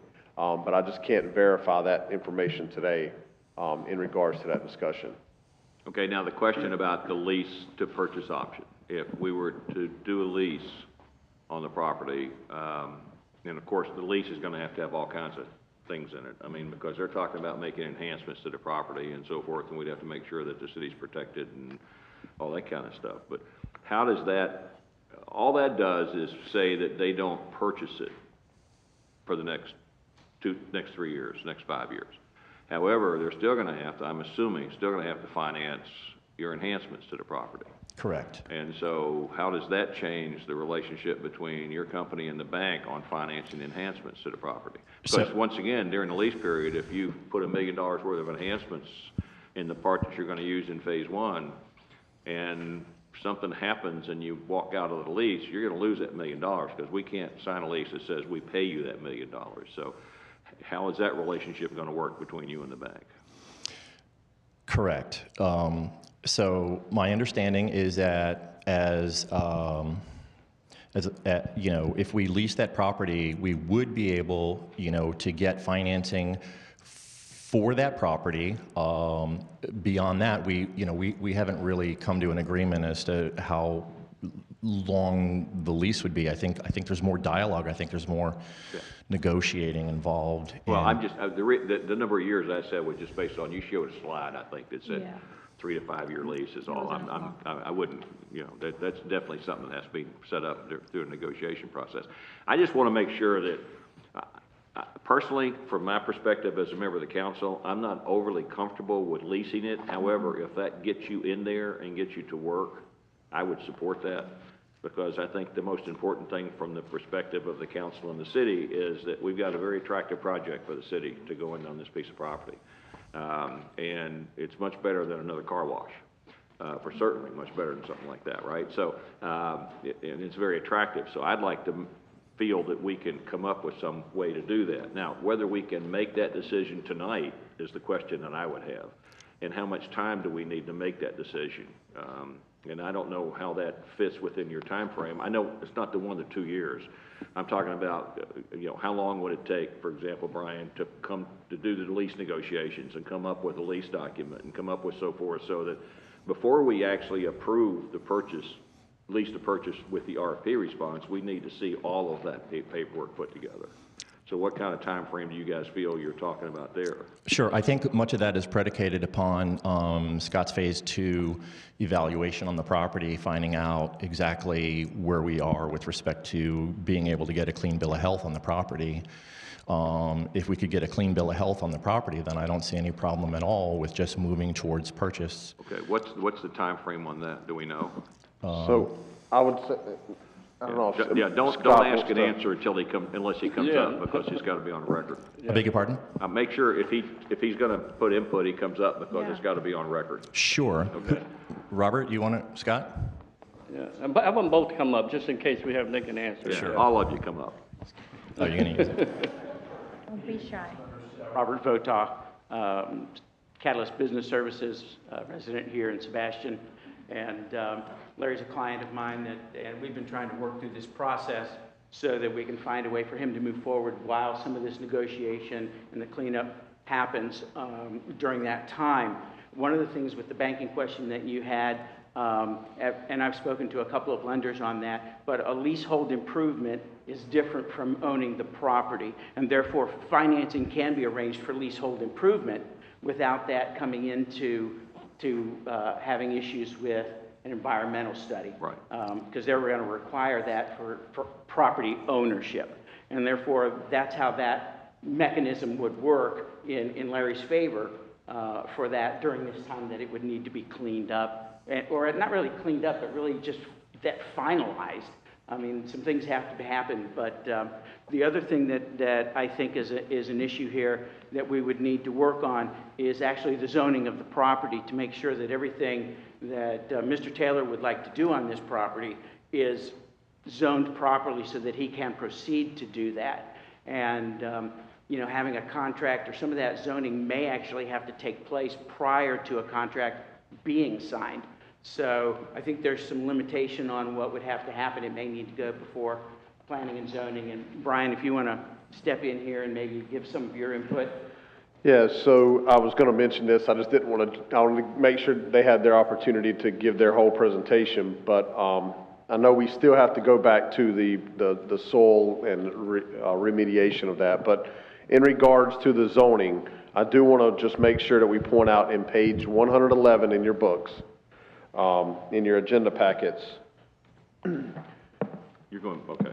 In the bid submittal, yeah, we have to go back because all that was included in the CRA portion of the agenda. I apologize. So in page 111, and this was directly included from Steel Dragon in their RFP document to the city. It does include requested waivers. And it basically, the second paragraph underneath requested waivers states, in order to facilitate the redevelopment design concept, Steel Dragon will need the city's cooperation through the granting of various waivers, such as acknowledging the grandfathering of the existing buildings, repurposing them for the proposed use, compliance with dimensional standards such as setbacks, open space, height, building size, coverage, and other land development requirements. Also, other material finishes, parking, and review fees. And they state that at this time, it is a little premature to list the waivers that will be necessary, as I don't know that they've completed their architectural design, and they wouldn't go to that phase until they kind of had an agreement in place. Those would all be site plan waivers. I mean, those would all be done at site plan time. Correct, but I also think, and Dory is here if we have any specific questions on the zoning, but my understanding is that the zoning on the property will have to be changed. Yeah.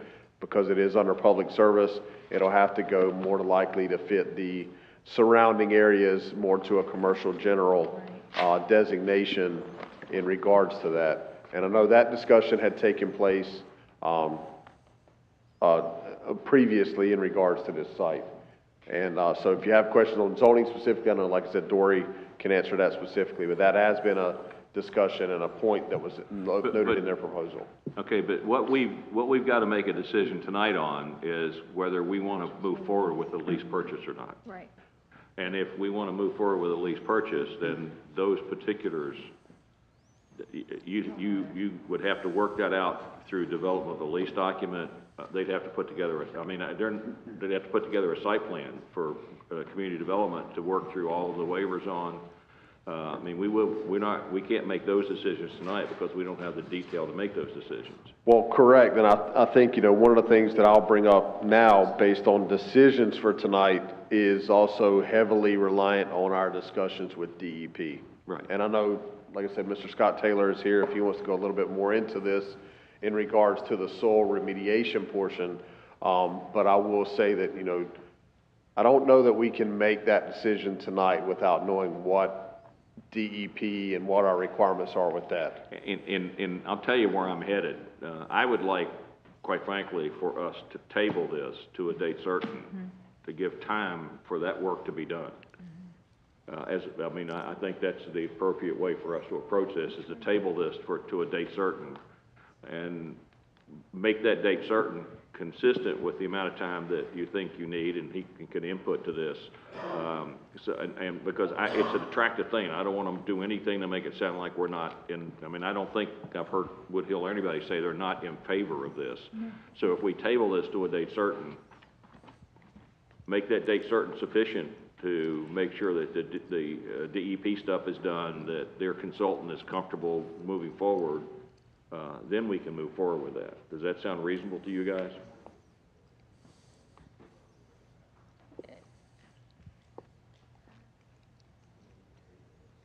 It would be, well, it would be technically continued. If you have a date certain, it's continued, not tabled. But I just want to bring your attention to the fact that it's brought before you on a purchase and redevelopment. Your options are to reject this proposal and to consider leases or other options, which may be a decision as to why you guys want to continue it to another date. But if we do that, To do we consider not have to do leases. another RFP with a lease, for a lease? I mean, technically, if you're putting it out for a lease, there could be other bidders. Right, that's what I'm thinking, that's the whole problem. And is you don't want to violate the competitive Right. negotiation process. Because the RFP did not go out with to provide a It lease was for option. purchase and It's purchase. redevelopment. Right. So would we make a motion to Table. accept and table the Continue, parameters? not To table, continue, continue. okay, yeah, to continue based on the results from DEP? What's the time frame you think for your work on this, on the remediation study, your phase 2? Okay, well, I was brought on board for 2 environmental reasons. Right. One is to do the standard due diligence, so we're in the process of doing the phase 1 and a phase 2, where I went out and took some soil samples and water samples. The other environmental issue we have is the known contaminant plume, and it's a groundwater plume. It's not a soil issue, it's a groundwater issue. And it's been going on forever, as Brian said. They changed some rules a number of years ago and it opened it up again. It is in state-funded assessment and remediation. There's 2 reasons I think that's a good thing. One is it's hard to get out of that because you sign something, and the other thing is it would be foolish to turn down the money. Right. Because these are real expensive, because I was approached that if I could do it, I certainly could do it, and I'd be happy to do it, but it would buy me a new truck. I mean, it's gonna be it's expensive. So I'd stay in the state program. The RAP that was recently approved, they work slow. The state works slow. Remember also, we're dealing with Brevard County. The DEP sits over that and rubber stamps what Brevard County tells us to do. And the state is also holding the county's feet to the fire lately more than they used to. They're getting stricter. I have spoken with the current Brevard County project manager about a month ago, good guy. I basically told him what we had plans for. His first reaction about the ownership thing kind of set him off a little. He doesn't know how that's going to play out because the DEP or Brevard County likes to have somebody's feet they can hold to the fire and somebody that gets the letter. So when I said the new owner would come in, he didn't know how they were going to handle that. So we need to get on board with them on that issue. We haven't been able to set anything up with him in the last month or so. I talked to the previous project manager yesterday, who was also very familiar with the site, and I went over basically what Larry's plans were, and he felt like I did. We don't think there's going to be a real conflict based on what he wants to do out there. So they should be able to do their thing while Larry does his thing. That's what the previous manager told me on the phone, and that's how I feel. But it's going to get this, they're going to do injections. That's how the remedial strategy is. It takes quite a bit of time to get approval. It's a lot of paperwork involved. It's going to take at least a year, a couple of years before we get that eventual no further action, which is the grail. That's what we want. That's what we got. The tanks we pulled, we got no further action letter. And with that, the banks are very comfortable moving ahead. You just need that no further action. But that's going to be, down the road. So you need to sit down with the county and go over the plans, and get them on board with it. I don't think they're going to have a problem with it. Okay, But, so this reinforces if he wants to start, this reinforces the lease issue. Yes. Because we're still in an ownership position, we're still the ones dealing with that. Yeah. My question, and this is one of the reasons that I think we might want to table this tonight, however the council wants us to do it from a motion point of view, we want to do that, is to provide time for the city staff to determine what steps we may need to take. I mean, the RFP did not say lease. The question comes about from a legal point of view, is there something we have to do to stop us? Because the minute that we do something that someone can question, we'll find somebody who wants to question it. That's just, I mean, you heard the calls tonight that we got. That's the nature of politics in the world today, is nobody thinks a thing about something until you make a decision and they want to question that decision and go after you, and they'll question it and go after you. So, if we can take the 2 weeks or 3 weeks or 4 between now and the next meeting, or now and a particular meeting, and have the staff work with the applicant on coming up with the parameters of a lease document, have them determine if there's anything legally we need to do. Pardon me for interrupting. Yes. Lease to own, lease to buy, lease to purchase. Lease to own, lease to buy, yes. Well, I mean, that's something that would be done in that process, Yeah, yes. so that word is in the RFP. Like, we do want to purchase this property. Right. But in the meantime, I have to have enough security to understand that if we do purchase this thing, I'm not going to be locked into something that I will be a monkey on my back indefinitely. And I would agree with that. And I mean, I personally, and we can. So it's not that much of a deviation from the RFP. We can discuss it, but whatever needs to be done. But I would like for us to not try to take action on this tonight until we can get the legal ramifications reviewed and determine. Get the parameters of the lease to own, lease to buy, whatever, get the parameters of that document laid out. If that takes a month, it takes a month, and I don't know that that's going to be over. It sounds like we're not going to get our remediation. It's going to take a couple of years. We might as well deal with that. It's going to take a couple of years. We don't want to do anything to make that more expensive on anybody, especially us. We don't want to do anything to slow that process down, which means not transferring ownership may be a smart thing for us to do right now. And I think if we can do that so it fits both parties, I think we're better with that. But I would be concerned that we might create some type of legal issue for ourselves if we don't do it the right way. Sure, I appreciate that too. My thinking was that, if we occupied the property, we would then be maintaining the property, executing improvements on the property, preparing the property to be further improved, as opposed to That can all be What the put in the property lease currently looks document. like. Yes, that can all be put in the lease document. Sure. And, you know, you and your team can work with Brian and his team and come up with a lease document that fits everybody's desires and needs. I think That's we not can a do problem. that, sure. Yeah, that shouldn't be a problem at all, do that. I just want to make sure that we don't do something dumb that causes a problem 6 months from now or a year from now when somebody comes back and says, oh, by the way, that wasn't a legal transfer because you didn't RFP it as a lease to buy. You did purchase, and oh, you know, you can't do that. I want that property, so I'm going to come back at you now. And I want that property with all of his enhancements to it. You know, so you know, and that's something that the legal staff can deal with. Yeah, let's hear from our city attorney on that, and let's hear. I just have a lot of concerns that we're talking about a lease on a property that was not publicly bid as a lease. It was bid as a purchase. It talks about a special warranty deed. It has all those ramifications. I know there's considerations when you bid on our property and put in a proposal, but all of that is laid out in here. We, you know, let it out or bid it out for proposals as a purchase. We did not put it out as a lease purchase or contemplate a lease. If you all want to reject the proposal or they want to withdraw the proposal and you put it back out with a lease purchase option, then that's something to consider if you continue the item or made a decision here tonight to go forward with that instead. Those are my concerns. I just don't want you to have violated the Competitive Negotiations Act or things of that nature. So I think that sounds reasonable because we don't want to get in legal jeopardy. It's not that we don't want you here or anything else. You understand what we're talking about, is that we can reject this and then rebid it with the lease option to buy as well in the RFP. Correct. And that does Mr. not Mayor, substantially change their response. I And mean, that's just a few word changes to their response, basically.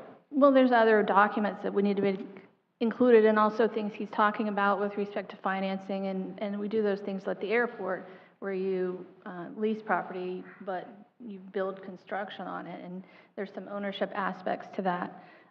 So you are able to obtain financing like we discussed. So it's a whole different document, right, that we would have to do. Okay. I don't want to gum it up, but I was concerned that we might get ourselves caught in the middle of something. It just makes me uncomfortable. Yeah, okay, well, we don't want to be uncomfortable. You understand what we're talking about, No, right? I certainly appreciate that. I mean, you know, from my perspective, obviously, you know, there was a requirement that if you're interested in this property, you attend that first initial meeting. No one showed up. We were there. With the exception of a word here and a word there, we are indeed planning on buying this property if we can make sure that we can get this property a clean bill of health. So we are essentially fulfilling everything in the RFP with the exception of one or two words here. And I understand the legal jargon and technicalities and potential, you know, but so. Right, we want to protect us and you as well. I certainly do. I appreciate that.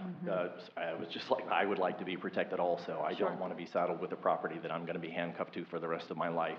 If something happens and I have to sell the property once I'm the owner of the property and I can't because of the potential environmental issues on that property, certainly that's important to me too. Right, so we put out the RFP again and put it with the lease with the option to buy as well, and that covers us legally and you, and then you can still proceed with, you can bring it back before us, and then we can go again.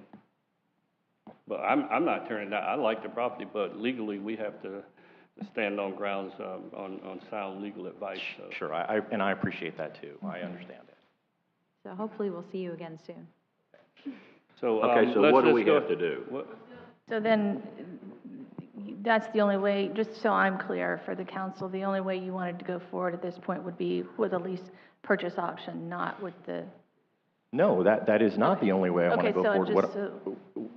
What I'm saying is that we're at this point where we have not gotten clearance from the regulators to do what we want to do. So I think that's kind of where we need to go first. Like, where are we? Evidently, Scott was able to determine at his phase 2 that some of the soil samples that he took at some of the other questionable areas, specifically the drain field, he had concerns about about the 2 drain fields on the property. He was worried that there would be issues with soil. Well, that came back clean, right? So that issue is resolved, but I still feel like there's some more issues that need to be clarified and resolved, and they have not been resolved yet. Okay, I may have asked the wrong question. Scott, can you come back up for a second?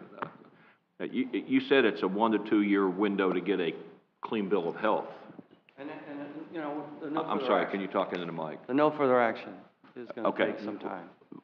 What is the window in order for you to get a determination made as to whether he can occupy this property and start to work on it without having to do anything? Well, the phase 2 that's in process addressed the rest of the property.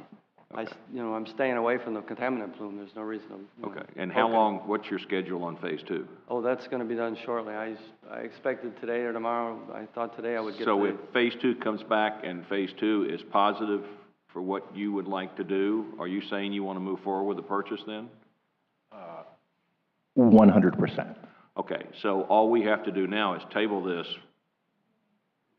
Continue Table this it. for, we want to, no, we don't need to continue it. We can pull it off the table at any meeting as an agenda modification. You could table it without a date certain. Yes, so just table it. We table the item, and Brian then brings you back at the very first meeting in which he can bring you back. If that's next meeting, that's great. If it's the meeting after that, that's great.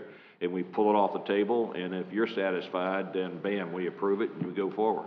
If you're not satisfied, then we have to talk about the other things.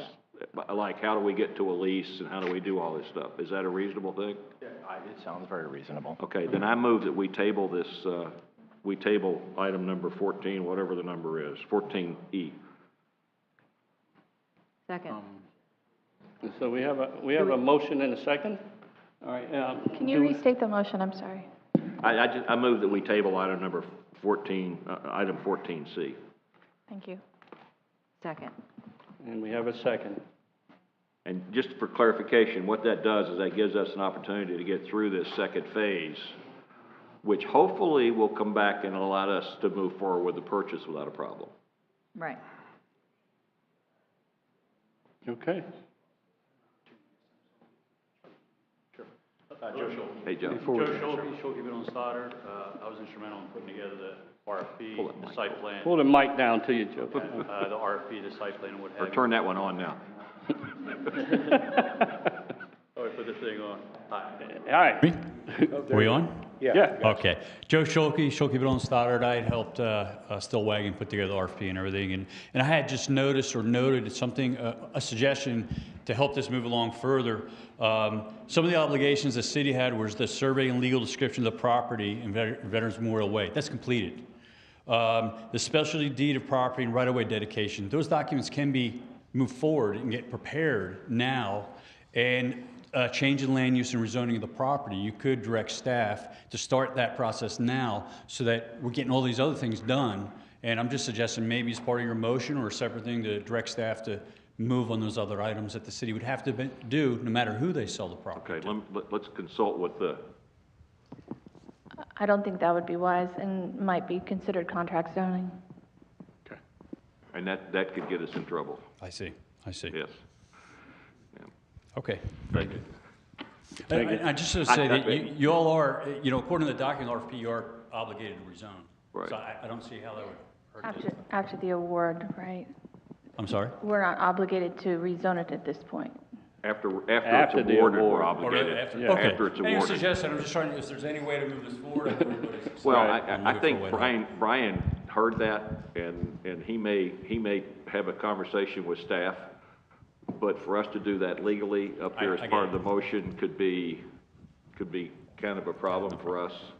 It'll take, if he talks to the staff, it'll take him 3 weeks just to come back to him and tell him what it'll take to do it, so. Well, we could help out in that regard. Okay. Good, thanks. So, all right. Yeah. All right, so we had a motion and a second. Any other discussion? Well, Mr. Mayor, I like the concept, I like the idea. Problem I have kin from West Virginia and Kentucky that may want to come down and teach you how to do this. But I also, when we were talking about the lease, I remember I first got on council for the first restaurant that was at the working waterfront, and it was supposed to be a concession. And like what I'm hearing is lease and liquor. And so that's why a lot of the bases need to be covered in that and out for bid. I wish it would, you know, the site just had a clean bill of health and there would be no problem for either party, but it's not. But we need to look at that, especially putting out the bid if there's a lease aspect. You're probably the only one, but I haven't been here when that first restaurant, like I said, was only supposed to be a concession, and it was a full-blown liquor bar. And the hate and discontent it caused down along the riverfront because they were only paying $2,000 a month rent. Yeah. So, Yeah. But you know, Bob, in West Virginia, you can't drink that stuff they make. that's the same. It's a gift. It's a gift. All right, any other discussion? No. All right, I guess, do we need a consensus, or do we, we made the motion, so We let's made a just go ahead motion and and a second, didn't vote. call the roll, Madam Clerk. Councilmember Dodd? Yes. Councilmember McPartlin? Yes. Mayor Jones? Yes. Vice Mayor Nunn? Yes. And Councilmember Dixon? Yes. Motion carries. Thank All you. right, thank you, sir. Thank you. All right. Next item on our agenda is item 14D. Mr. Benton. Thank you, Mr. Mayor. So this item is a lease agreement with ProFlight Management for the usage of Hangar D.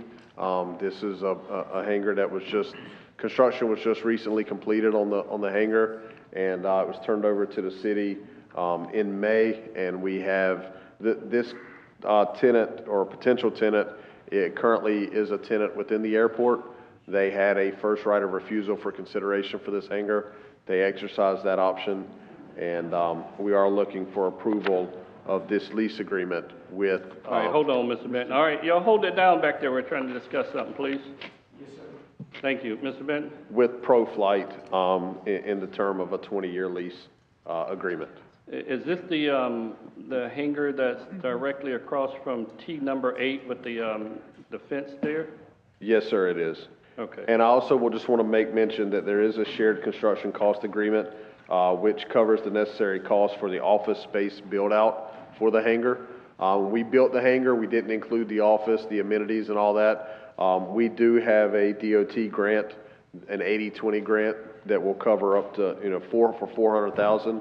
So the FDOT would cover $320,000, and then the tenant will cover the $80,000 difference. So there's no cost to the city for it with this agreement.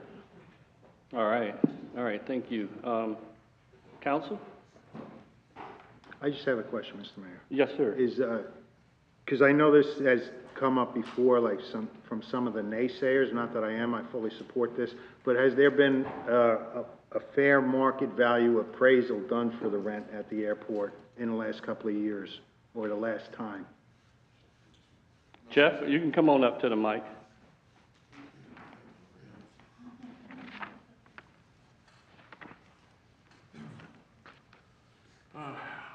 I would imagine that the property appraisal process was not recently done, probably ever better 3 or 4 years back. But along with the airport master plan and the airport layout plan, certain things had to be looked at. We are trying to do everything we can to increase our lease rates, get up to fair market value coming out of the COVID experience, and get these properties to produce the way they're supposed to. We are still one of the better values on the Treasure Coast. And this property being brand new is, if we were going to sell it outright, of course we'd do a different type of appraisal on that. But for the way it stands right now, the per square foot pricing that we put in place seems to be very fair and competitive with the rest of the market. All right, thank you, Jeff. So I move approval of the lease with ProFlight Management for Hangar D at the Sebastian Municipal Airport. Second. All right, we have a motion and a second. Do we have any other discussion? Is there anyone from the public like to speak on this? I'm afraid to ask this, but do we have anybody on Zoom? Nobody's raised their hand. Oh, thank you. Okay, public input's closed. Council, do we have any other deliberation? Not, Madam Clerk? Councilmember McPartlin? Yes. Mayor Jones? Yes. Vice Mayor Nunn? Yes. Councilmember Dixon? Yes. And Councilmember Dodd? Yes. Motion carries. All right, moving on to item 14E. Mr. Benton. Thank you, Mr. Mayor. So this is a request to award the ITB 23-14 for CDBG Housing Rehabilitation Project. That includes the 9 single-family housing units to the qualified bidders that went through this process. This is a very tedious and involved process that they go through with the CDBG requirements. So this is asking your approval for the contractors that were selected to do the work on these 9 units. And I have Ms. Michelle Faulkner is here if you have any additional questions. But other than that, we request approval for this. All right, council, motion? I move approval. Yes. So we have a motion. Who's second? Kelly. Ms. Dixon, second. Do we have any other discussion? Yeah, I just have a question, Mr. Ben. We had discussed this because there was a bunch of emails that went around. I'm sure some of you guys received them. And I did look at the website and it had the CDBG documents and everything, but is there an application? Has that been put up on the website? So the application process is not open for the upcoming FY 23-24 action plan that you all approved at the last meeting. The reason for that, and Ms. Faulkner spoke with Guardian, Antonio from Guardian, today about this. So once we approve the action plan that's before you all tonight, or once you all approve that, or the 9 housing units, they will begin a process to notify the public that funds are now available for 23-24. So they don't jump ahead too quickly. Now they'll notify the public. With that, there's a 30-day notification period. That process, then they also do orientation seminars with contractors and interested homeowners. At that point, the application process then opens. So we will make sure that we get as much information out. We'll get it on all of our platforms as we're getting prepared for those orientation meetings and then the application process. And Guardian, if you remember, they are willing and able to help anyone through the application process that's interested. But I just want to state that, from a city standpoint, we'll do everything we can going forward to get the notifications out at the appropriate times, but the application is not ready at this time. All right. Thank you, Mr. Ben. And I know Michelle will do a very good job helping anybody with the customer service side of the things.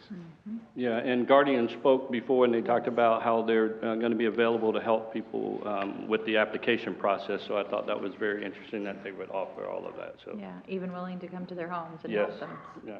All right. Do we have a motion in a second, right? Yes. All right. Any other discussion, Madam Clerk? Mayor Jones? Yes. Vice Mayor Nunn? Yes. Councilmember Dixon? Yes. Councilmember Dodd? Yes. And Councilmember McPartlin? Yes. Motion carries. Thank you. All right. Item 14F. Mr. Bennett. Thank you, Mr. Mayor. So Guardian is our selected consultant for the services in regards to the CDBG administration program. And so historically, every year annually, we provide a CSA to them in the amount of approximately, we estimate $2,000 per unit is their administrative cost. With that, this year, with there being 9 homes, it put us over the $15,000 city council approval point. So we, in discussions with staff, we felt it was prudent to it's got to come to you all with the 9 sites for an estimated amount of $18,000 or not to exceed with the CSA number 7. So we request approval of CSA number 7 with Guardian per our agreement with them for the CDBG administration costs.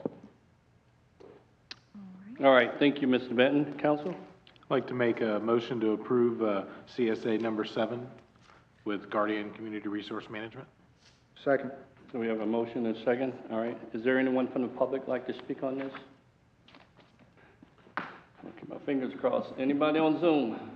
Nobody's raised their hand. Okay, thank you. Public input's closed. All right. Council, do we have any other deliberations? No. Hearing none, Madam Clerk? Vice Mayor Nunn?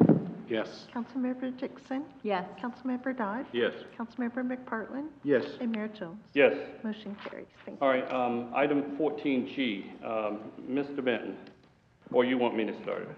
You can speak, No, go ahead. or Ms. Williams can Oh, speak Ms. on it. It's however, no, I'm just kidding. I won't make Jeanette pretty much. Clerk respond to this one. Yeah, Madam Clerk, can you talk to us about this item, please?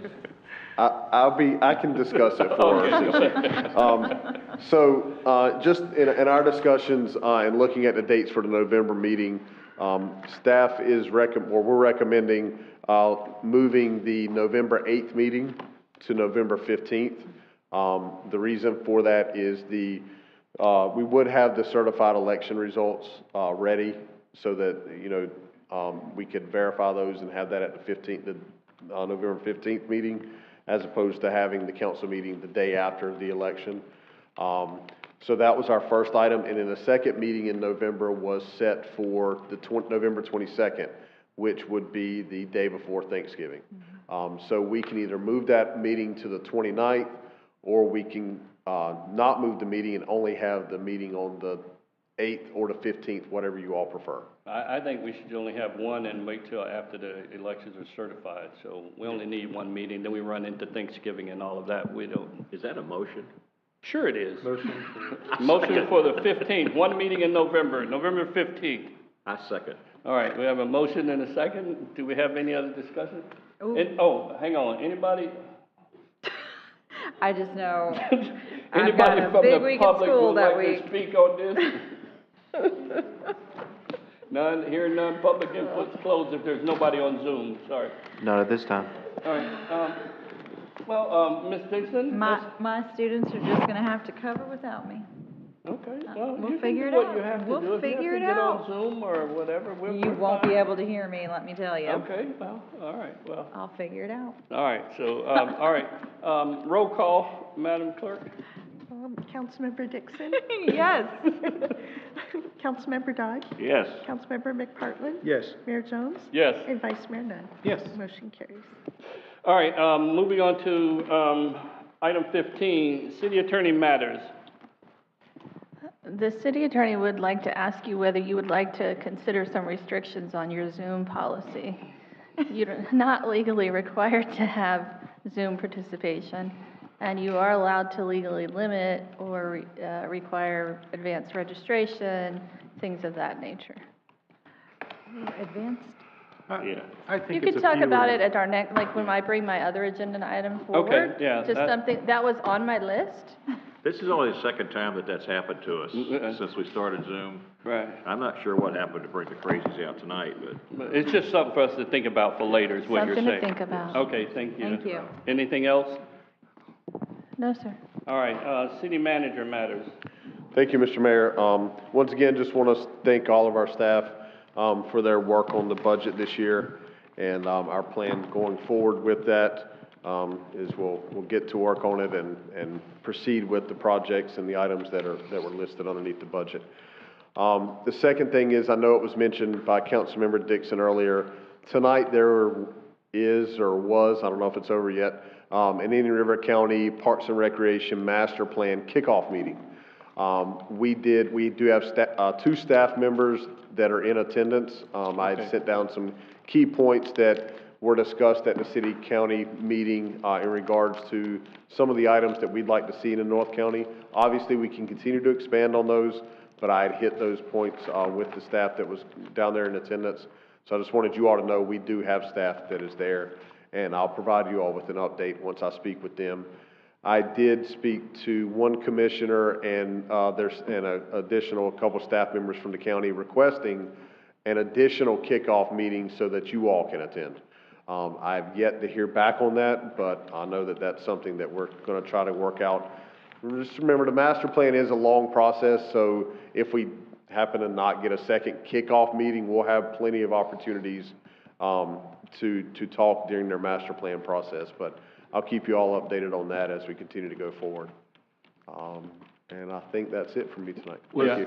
I think we learned at our joint meeting that they were going to be having that meeting as well. So this just didn't happen to us tonight. I believe it was spoken at that joint meeting that they were going to be having that, and everybody was like, "Wow, wait, the city council has their meeting." So I learned that from our meeting, our joint meeting, that this was happening. So, and I know you had stated that you're going to send staff there, and I'm glad we have staff there to follow up. So.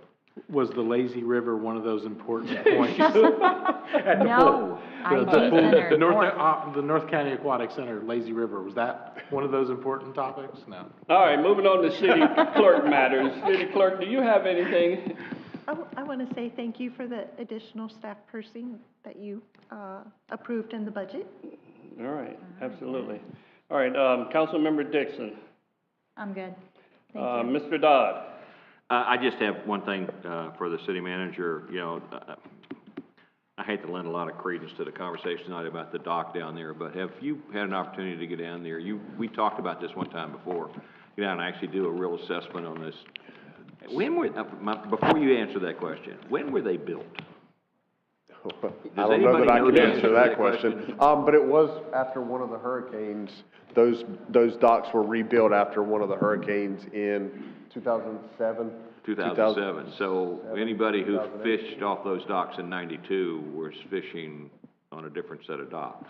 Correct. Okay. But so I will state this. So there is nothing limiting people from walking down either one of those docks all the way to the end. The dock that they're referencing that there's caution tape or boards, we have boards in place where the finger docks are damaged from last year's hurricane. So yes, there are approximately 4 finger docks that are blocked off.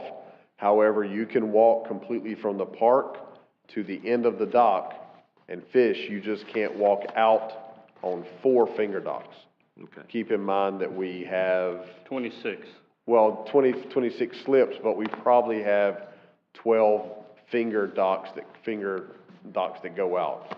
So there are 4 of them that are shut down due to the hurricane damage. And I think during our last conversation, it was kind of determined that we don't want to do that work until after FEMA decides, because if we do, that may trigger them, or is there some reason why we can't just do the work to fix it? So if you all, if you all want us to move forward on doing the work, we'll get it done. And I'll go forward with it. So there's a couple things that were playing into the part of why it hasn't happened yet. So the first one and foremost is FEMA. We have had a couple site visits from them.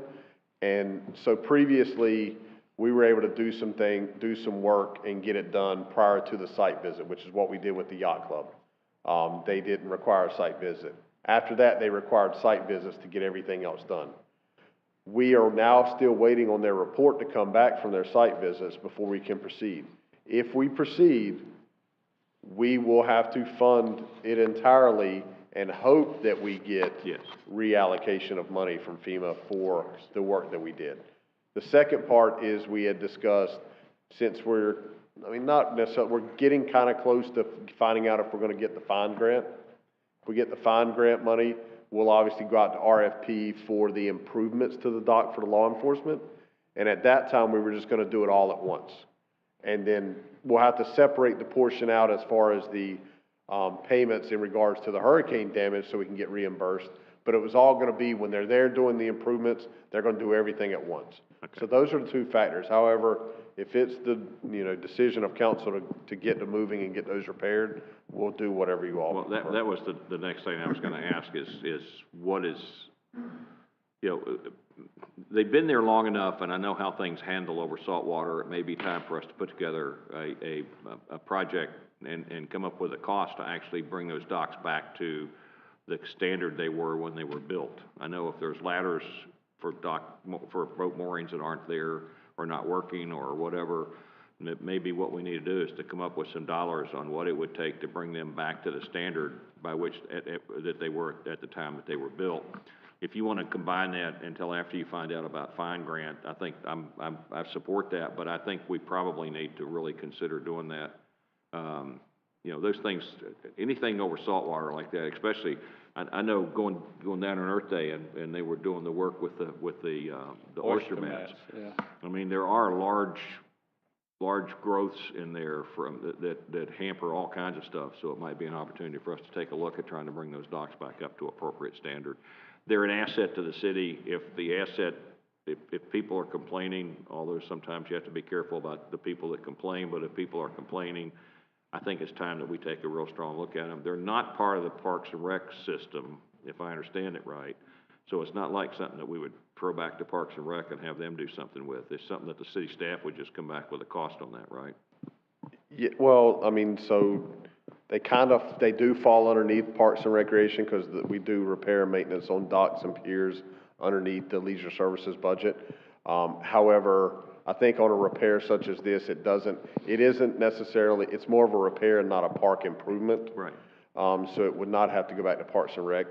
So we could get a cost estimate, we could do it. I know, we know what needs to be done based on our assessment with FEMA. There's pilings that have to be replaced, pilings that have to be lowered back in that were lifted up during the storm, and there's finger piers that need to be completely replaced. So we know there's 4 of them that have to have the work done, so we can work on getting some cost estimates and But in have addition to that, information. there may be repair work that needs to be done in addition to those things, like the potential ladders or, So we have a repair and maintenance operating budget line item in leisure services that when those ladders need to be replaced, we get them replaced. Last year alone, I think we bought 3 or 4 ladders, because I know like at Main Street, we replaced them. okay. So those are things we can take care of, but we'll do a full assessment on that entire dock, in the coming weeks and have a report back to you all on what we find. Yeah, I mean, it came up tonight during public comment, so it's something that I think we should address.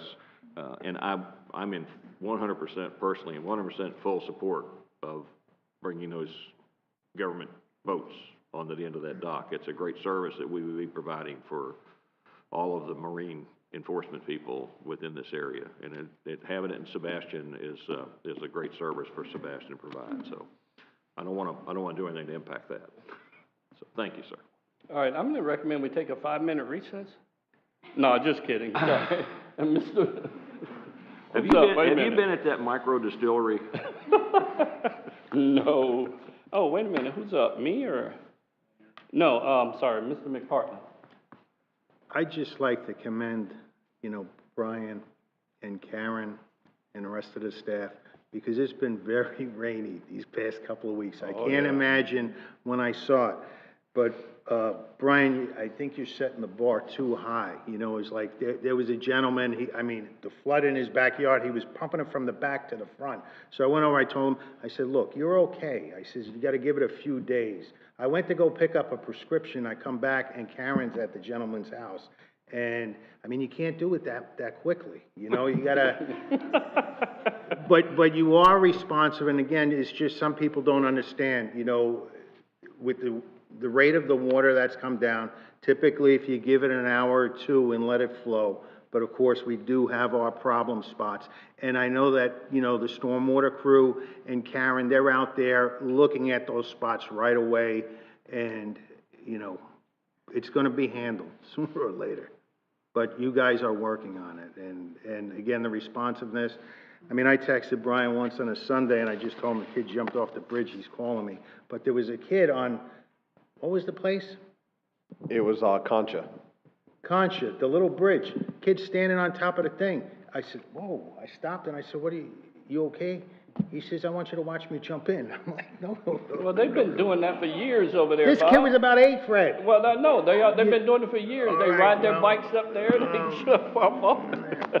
No, I would have done it when I I was 8. think my son used to do it too over there. The kids have fun over there. But that's all I have is that Brian, very responsive, not only to me, but the citizens appreciate it as well. And I know Karen is like working double overtime. And Dory, I haven't forgotten about you. You and Michelle, you're doing yeoman's work, So hopefully we'll be able to fill some of those positions and take a little work off you. But I really appreciate all the hard work. Yeah, all right. So, Mr. Mayor, can I just make one comment on that? I apologize to jump in, but go ahead. it's not me, it's the staff is taking care of everything, and not just saying staff. Our department heads are very responsive, they're doing a great job, and across the board in every department right now, and our staff that works out there every single day. So it's not me, it's everything that they're doing. So I just want to make sure they receive the recognition, not me. So thank you. Yeah, no, you're exactly right, Brian. I'm here quite a bit, and I see, and the staff is very responsive to things that's happening. But also, we're going to be getting a lot of calls because the ground is already saturated, and we're expected to get a lot more rain over the next few days or more. So be prepared for those calls, and the people out there got to understand the ground is saturated already, and when we get more rain, it's just gonna, you know, the swells are gonna overflow, so, be prepared for that. And I'm done. Mr. Nunn. I wanted to echo that sentiment. I had a nice citizen this morning that emailed me, and I got it to Dory, to Jeanette, to Karen, and all three of y'all responded to her in like super quick time, and that is appreciated. And I know all the staff is working hard. I know I've sent many emails to Brian and Karen, especially over the past couple weeks. People are very concerned about their stormwater situation, and I appreciate you guys getting on it and taking care of it right away, and thank you for dealing with our citizens. You know, the person that spoke about the docks tonight yelled at me a couple weeks ago when we did this and said, I just can't believe you're giving the docks to the county. And I'm like, what do you mean? It's going to have our city boats on it. It's going to have our sheriff's boats. It's going to have our fire district boat, and it's going to have our state FWC boat. All of those boats belong to us. We're taxpayers of the state, the city, the county. We're not putting other people's boats on our dock. We're putting everybody that belongs to us on our dock. People say they don't use that dock because, well, nobody watches it. It's not a guarded dock. You just leave your boat there. Well, I've had people tell me, man, we're excited because you're going to have law enforcement boats there. People will tend to stay away. It'll make us feel safer leaving our boat there for a few hours to go eat or something like that, and maybe not have to worry about somebody bothering our boat. So this is a win for everybody. The response time for our emergency services is going to be so great compared to what it is right now on the water. So thank you for everything you all do. I'm glad we're moving forward with this. And do we want to take that 5-minute recess now? I'm just kidding. Have a good night. Thank you. And we're adjourned.